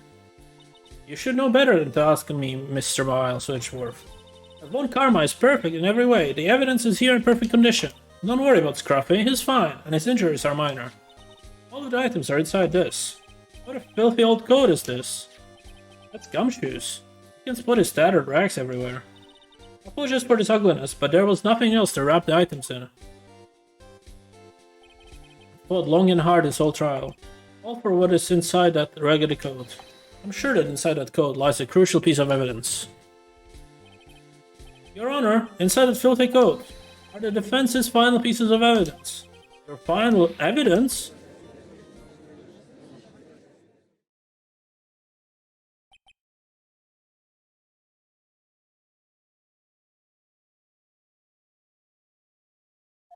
This trial is already over. All that remains for me is to hand down my verdict.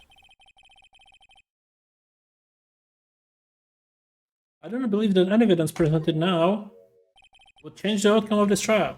Oh.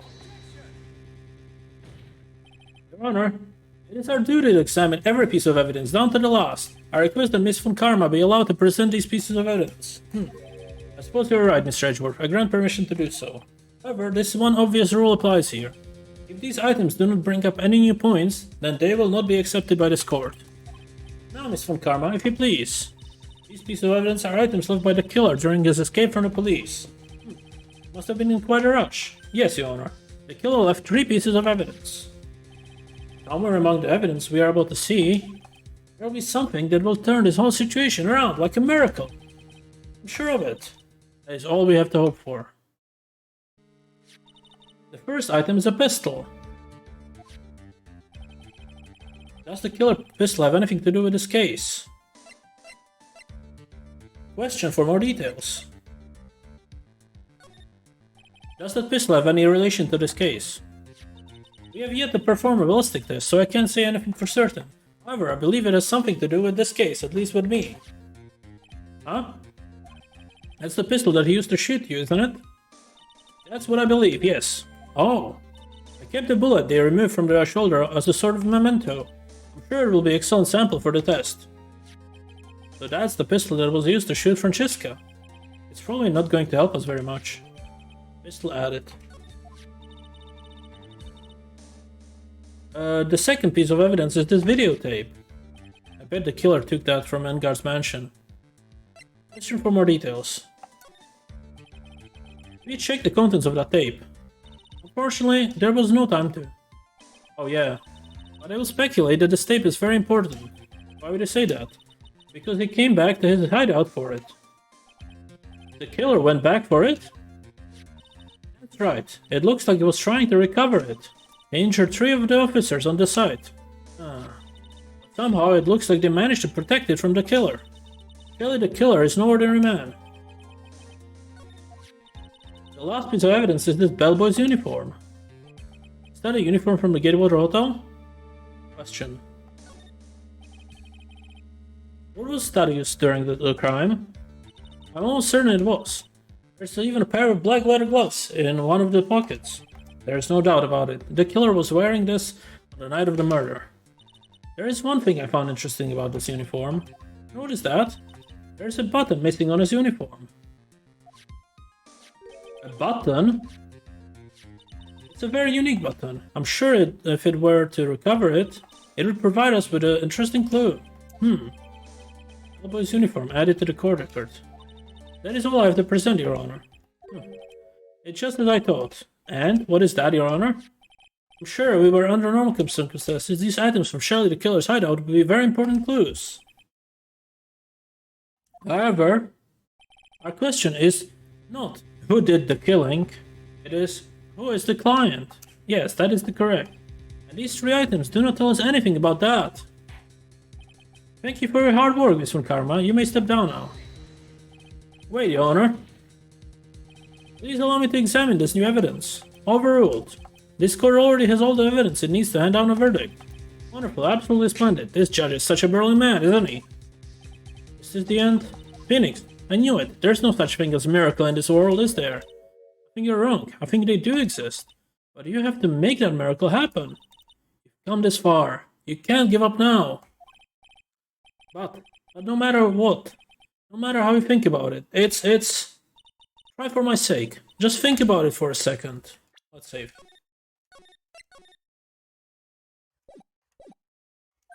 There are two ways out of this situation for us. Two. The first. Make Ngeard wish from the bottom of his soul for a guilty verdict. Huh? The killer will always place his client wishes first. If Ngeard himself wishes to be convicted, then he will let his hostage go. That may be true, but that's asking me to do impossible. The second way. Force the killer to end his contract with Ngeard. If the killer were to no longer think of Ngeard as his client, then he would let Maya go. Yeah, that's even more impossible. He's a man of values and his duty towards his clients above all else. I know both of these seem like impossible feats at first, but if he could make either one happen, it would truly be a miracle. The bigger problem is, the judge has already said he doesn't need any more evidence. The pieces he was just shown, he's not accepting them. Phoenix, think things through from on the other side. Isn't that what he always worked for us? Huh? The other side? What does she mean? You mean, turn things around? Phoenix, the judge says he doesn't need the evidence. If that's the case, then who does need it? The person who needs the evidence. The defense, the prosecution, and the judge. We have seen all pieces of evidence. That is how we have come to know the truth.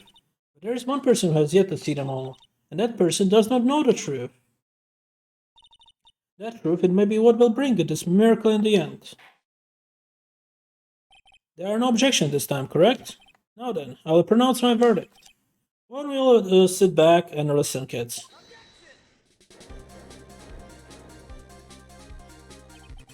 I've already told you, Mr. Wright. This court does not need any more evidence. I'm not saying it is us that needs the evidence, Your Honor. Then, you want to show the evidence to that person? Yes, Your Honor. Please, Your Honor. Mr. Wright, for you to ask with such passion, I will grant you one chance. One chance? Please show evidence to who you think is the right person. That's impossible to turn the situation around in one try. One try. That is all I will permit. To try remember. Everything that happened up to this point. Think, Phoenix, think.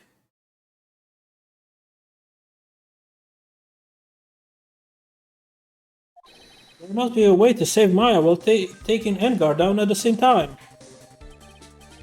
Now then, Mr. Wright, let's not waste any more time. Who would you like to show the evidence to? Shelly the killer. Or John Doe. Well, obviously, Shelly the killer. I see, and now tell this court that one piece of evidence you would like to show this person. videotape. Well, what do you think, Mr. Edgeworth? I think there is some merit in showing this evidence to the other witness. Bailiff, please bring in the transceiver from earlier. Alright. It looks like I managed to convince him. Maya, she's okay, right? Didn't I tell you to concern yourself with bringing about a speedy end to this trial? Now, if I understand correctly, you wish to show me one piece of evidence. Yes, one is all I need. I have here a videotape. It was found at your hideout. I heard you injured 3 officers in your attempt to get this back. That was most regrettable. However, it was an order from my client. I was told to protect that videotape. Thought so. I'm afraid I seem to have failed in that regard. Do you know the contents of this tape? I was sternly told by my client not to watch it. They have absolutely no idea. Actually, you are on this tape. Me? There was a video camera hidden at the crime scene. Your actions were being recorded. What? Is that true, Mr. Wright? Who was it that planted the camera? Well, the only person who could have placed the camera at the scene of the crime would be your client, naturally. Huh? That was Adrian Andrews. Be quiet and listen, Your Honor. Yes, sir. Your client specified a place and time for you, isn't that right? Yes. That was so they could film you. I had no idea. Mr. Wright, why would my client do such a thing? I would like to know why. Why did Matt Engar film the crime scene? The reason why he did that is my ticket out of this whole mess. There is only one reason why your client would secretly film the crime scene. They wanted to blackmail on you. Your client once told me something very interesting. We were talking about you, and this is what they said. But I'm no weakling. I don't believe anyone. Least of all assassins. Oh, come now, Mr. Wright. Assassins aren't above blackmail. Yes, that's where the video comes in. With that, I can keep him at bay, and even blackmail him if I want. Your client didn't trust you at all. They were thinking of using this video to blackmail you. What do you have to say to that, Shelly the Killer? Oh-ho! It looks like I was being deceived from the very beginning. Yes, by natural. That is the kind of person they are. Your client is a person who only thinks and plots on how to use the people around them to protect themselves from any and all dangers that may arise. It's the true nature of your client. I have one question for the witness. Yes?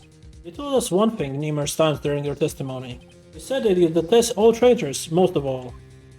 Yes, that's right. But what if that traitor was your own client? What do you do then? That's obvious. I would break our contract in that case. And then, that client would become my next target. For the honor of the killer name, even if it takes an eternity, I would follow that person to the ends of the earth to exact my punishment.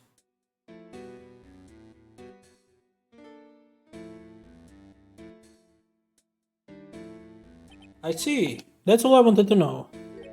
So the traitor becomes the killer's next target. Ah, I get it. This is how we'll turn this race around. Mr. Wright? Yes? My contract with my client is over as of now.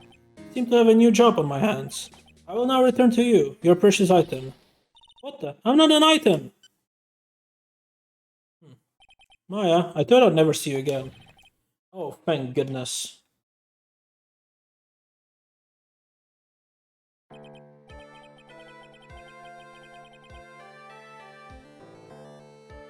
Alright. This trial appears to have come to its conclusion. However, I actually am I don't quite know. Mrs. Von Karma, where did that? She always has you in her sights. Now, I do believe it's time to finally hand down a verdict.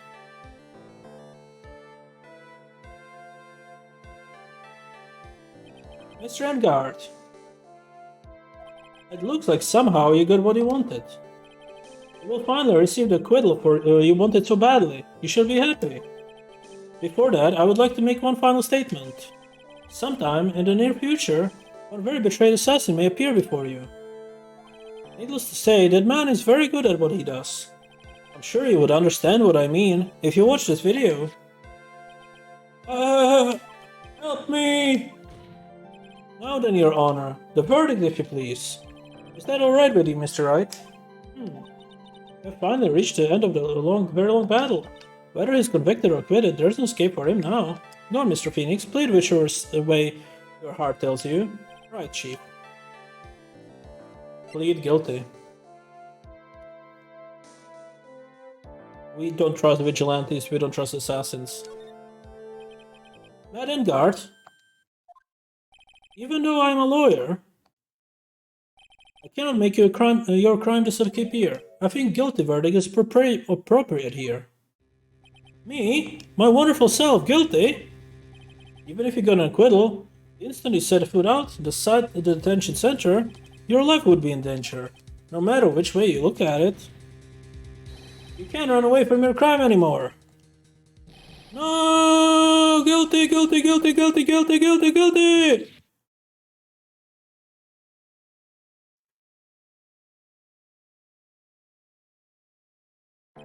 As always, it looks like we have uncovered the real truth.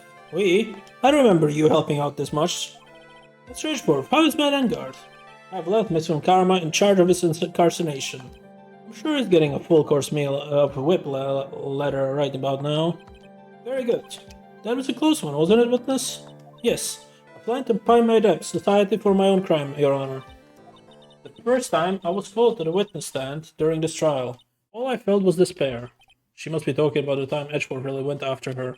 I guess she's trying to forgive him for what he did. This witness, how should I put it? She has an illness. If you're going to say you would choose death, that is of no concern to me. But after that, when I was alone at the detention center, that's the first time I really saw myself for who I am. And today, when the two of you used your combined strength to convict Matt, I feel like I'd finally been saved. Wow, this is the first time I've ever seen her smile. I'm really happy that you two were in charge of this case. I really don't know how to express how I feel at this moment.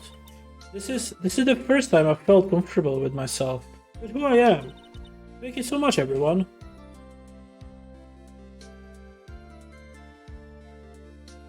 It looks like we have resolved everything at last. As for myself, there are still a few things I'm confused about, but everyone seems to be in good spirits, and that is good enough for me. That is all. This court is adjourned. March 23rd.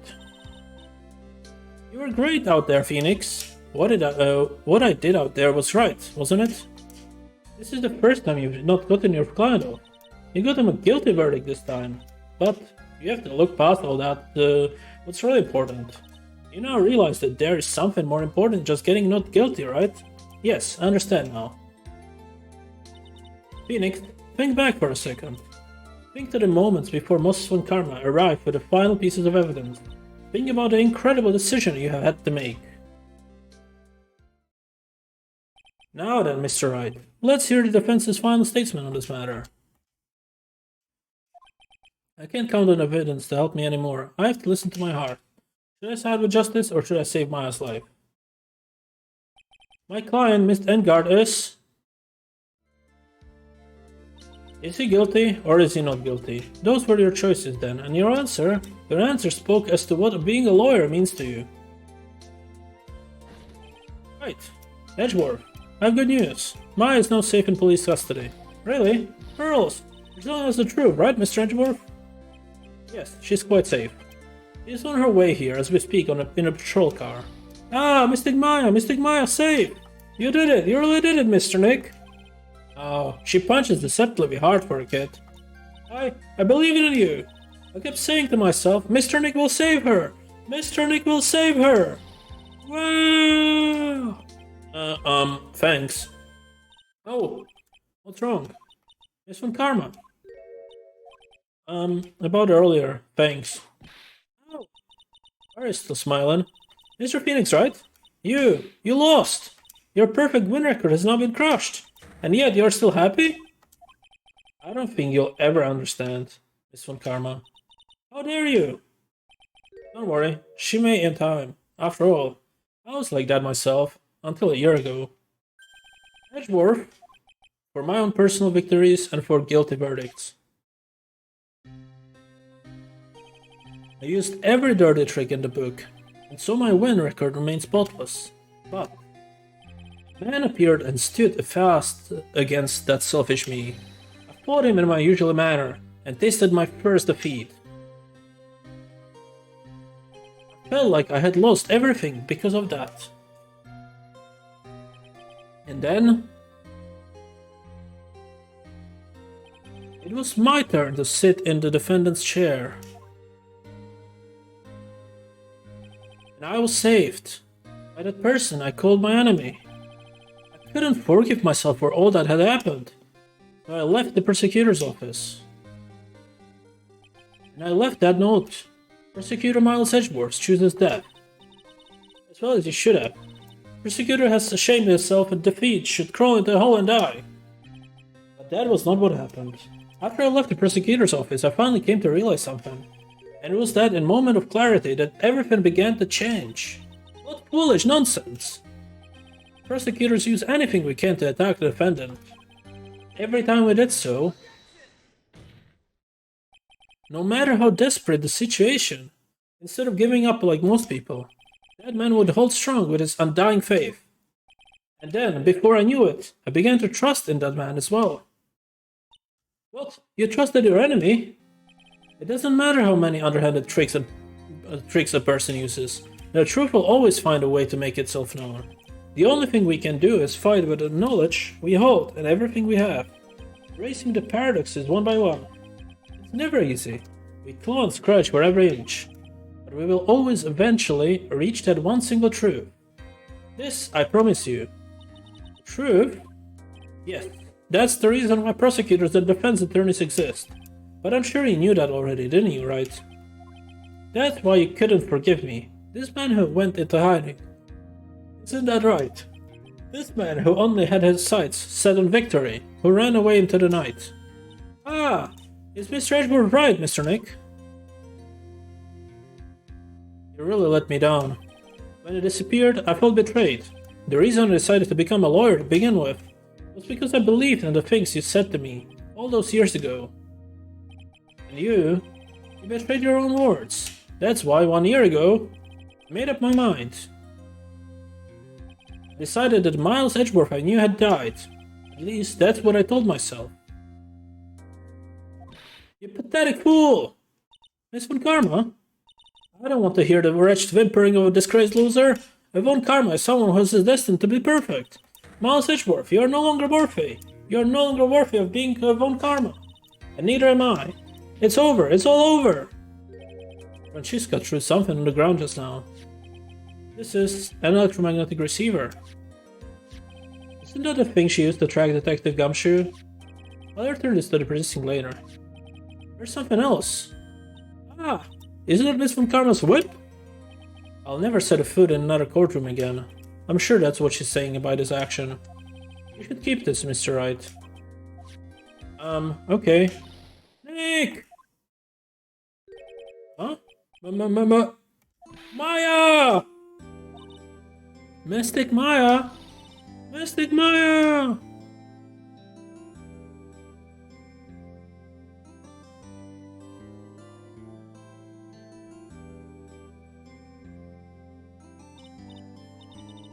Oh, Nick, I knew it would come true.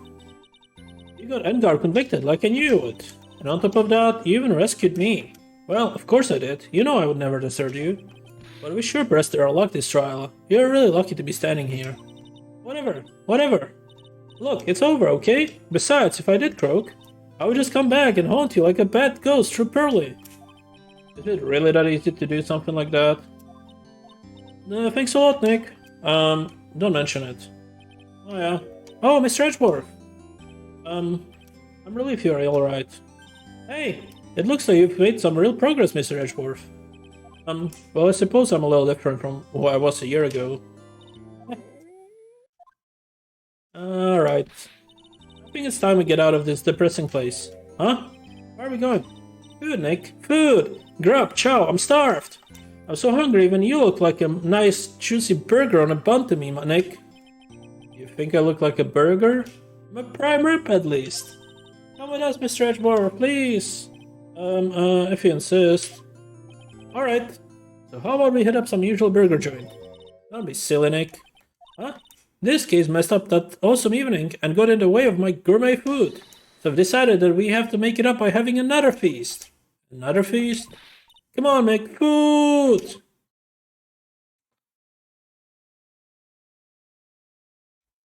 March, Gatewater Hotel. Hey pal, sorry to keep you waiting. Gumshoe, you're alright? Yeah, I'm really embarrassed. I don't think I would hit a telephone pole of all things. A telephone pole? It was on a red light that got him. You did it again, city boy. I felt like my dear old heart was going to give out on me, and I ain't joking.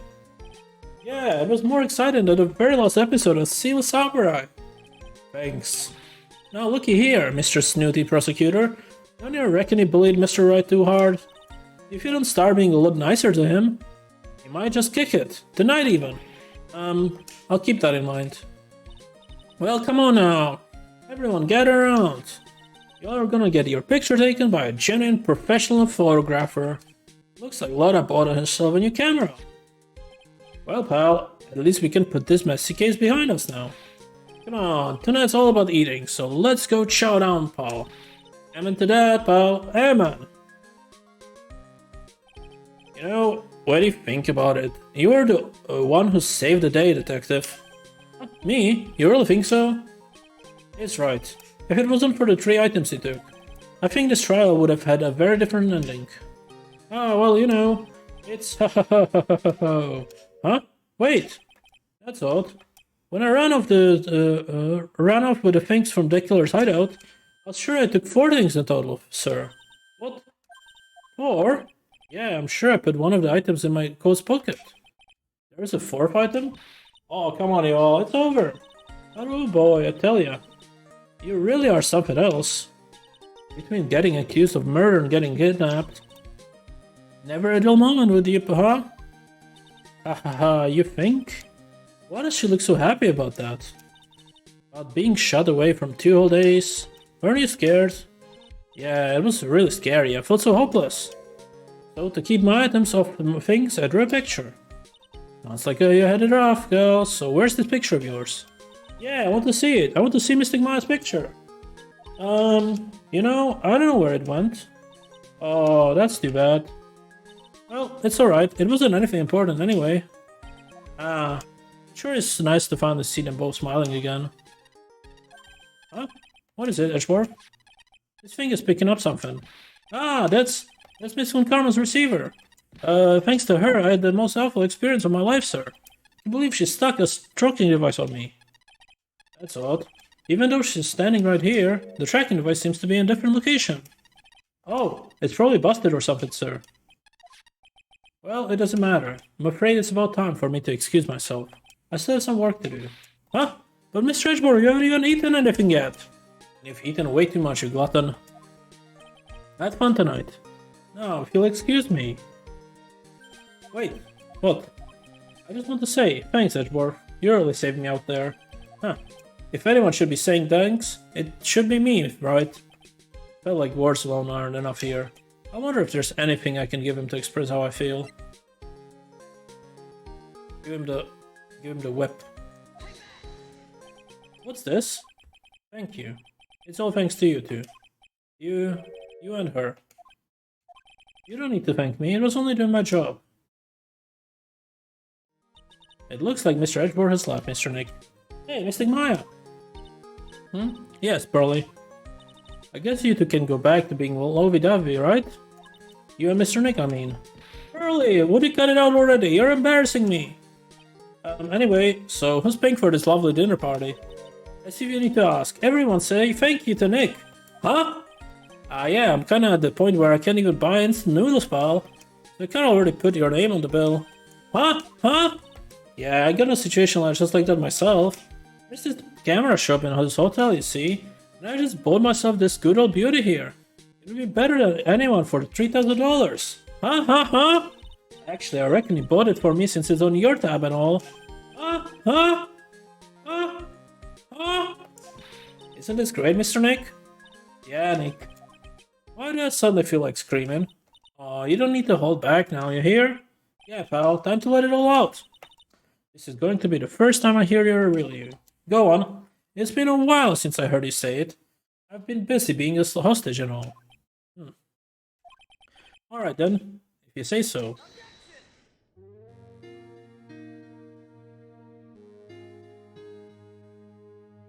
Alright.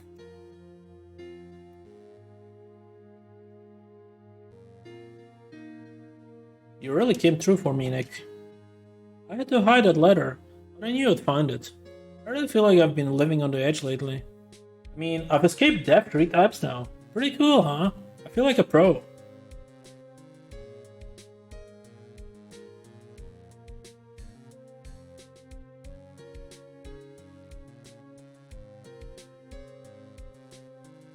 I'm so happy that you could save Mystic Maya, Mr. Nick. I'm so happy that for the two of you. Speaking of which, I think this hotel is a popular place for honeymooners. So I sort of made reservation for the two of you, just in case.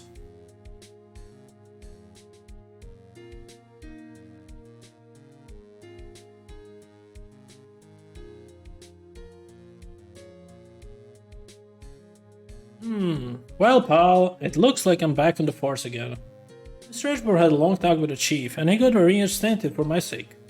I heard he said things like, letting that one go is bad for all society. I knew it, crashing headlong into everything is the only way to live, pal.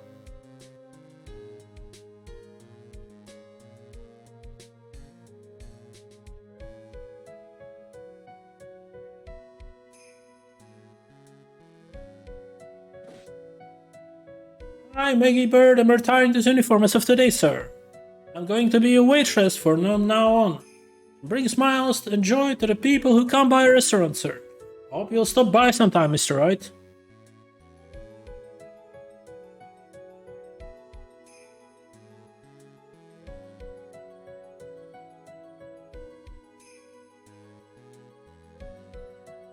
Yes. Are you here to visit a patient? Yes. I'm Director Hody. Yes. Recently? Yes. That girl, yes. I haven't seen her around. Yes. But I remember, if I even laid so much as an eye on her, yes, it would go, crack. Yes. It don't happen if I got whipped though. Yes. Yes.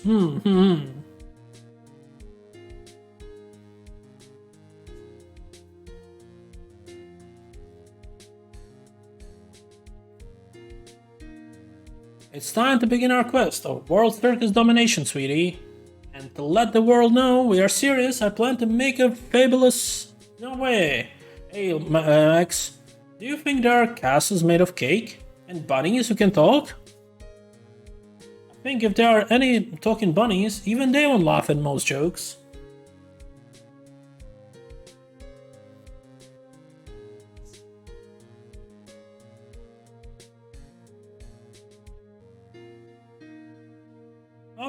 I'm ready! There's no way those jokes are gonna fall on the deaf ears! I'm going to be more contemporary with my humor!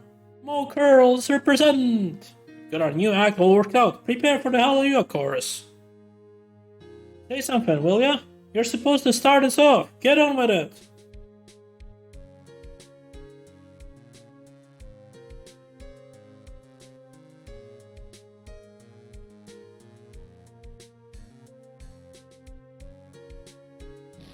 What's this? Trad, it's just an ordinary electric razor charging on its stand. I can't believe this. Really? How long did they plan on making me do this?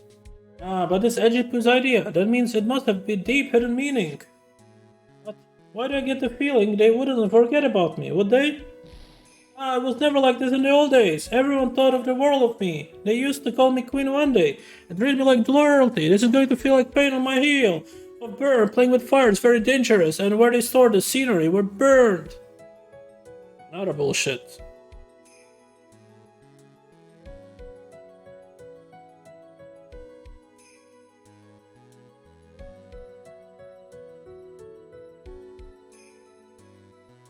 I appreciate everything you and Mr. Edgeworth did for me from the bottom of my heart. Oh, that's right. I received a letter from Miss Von Karma. She said that after I get out, I should feel free to consult her about anything at all. I'm really thankful to have met everyone.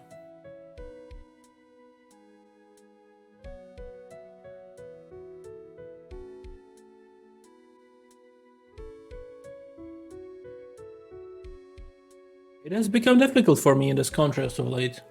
As such, I will take a short leave of absence. If you would like to request my services, please be sure to visit my homepage. May you both be blessed with longevity.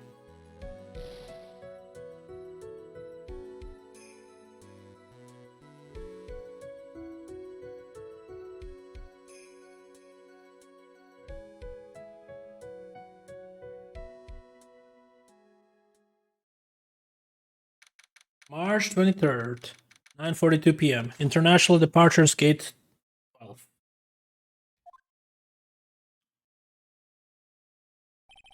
Where are you going, Franziska? Huh? How did you know I was here? With this? That's... I heard you were planting things on certain person. Things like tracking devices in his code, for example. Huh. That's just like you. I only planted it there because he was always wearing it. This filthy grab coat of his. I don't know how it ended up in my luggage. It's going in the trash, I promise you that. Oh, that's right. Speaking of that man, he told me something very interesting. When I ran off with the things from the killer's hideout, I was sure I took 4 things in total, sir. 4 things? It seems he put the last one in his coat pocket. He put it in her ear? Huh. It doesn't matter anymore. The case is already over. Huh. What are you going to do now? That's none of your business. Are you running away? Shut up. You don't understand a thing. You can't possibly understand what it means to be a Manfred von Karma's daughter. Franziska, so many expectations from everyone around me. Expectations I must fulfill. I'm expected to win no matter what. And failure? Such a thing is not an option for me. My father was a genius. There's no doubt about that. But me, I'm no genius. I've always known that. But I had to be the one. I had to. You may not be a genius like your father, but you're a prosecutor. You have been and always will be. No, I'm not. Not anymore. I even thrown my whip away. Speaking of that, Wright gave me this to hold on to. Right. You knew something like this would happen, didn't you? Huh. I'm going to say this again. Persecutors do not fight for personal honor or pride. I hope you will think deeply about what he should be striking down with that whip. You haven't changed a bit.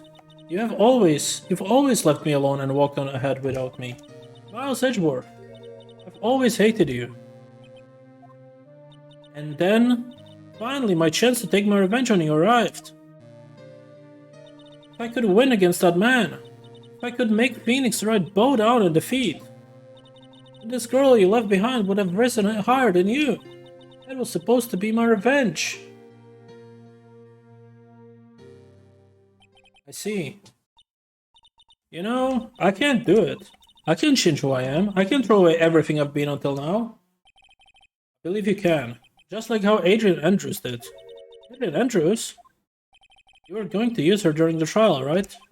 But you were dependent on your father by using his tactics, isn't that right? Huh. Today, you chased after me, after I had left you behind all these years. And that's why we're standing here now, side by side. But, I have no intention of stopping. If you say you're going to quit your walk down the persecutor's path, then this is where we part ways, Franziska von Karma. Huh. Huh? I'm Franziska von Karma. Don't think I'm going to walk in your shadow forever. Our battle begins now. So better had prepare yourself, Mr. 𝐒𝐲𝐬𝐿.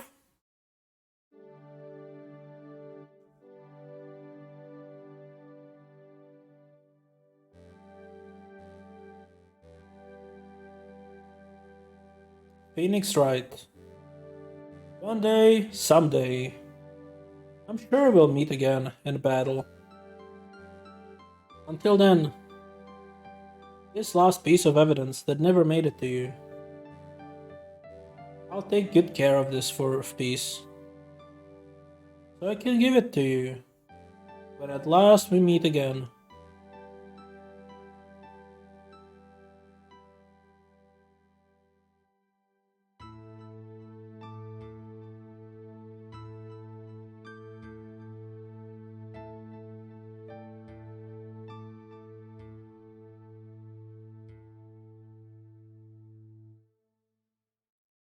Capcom.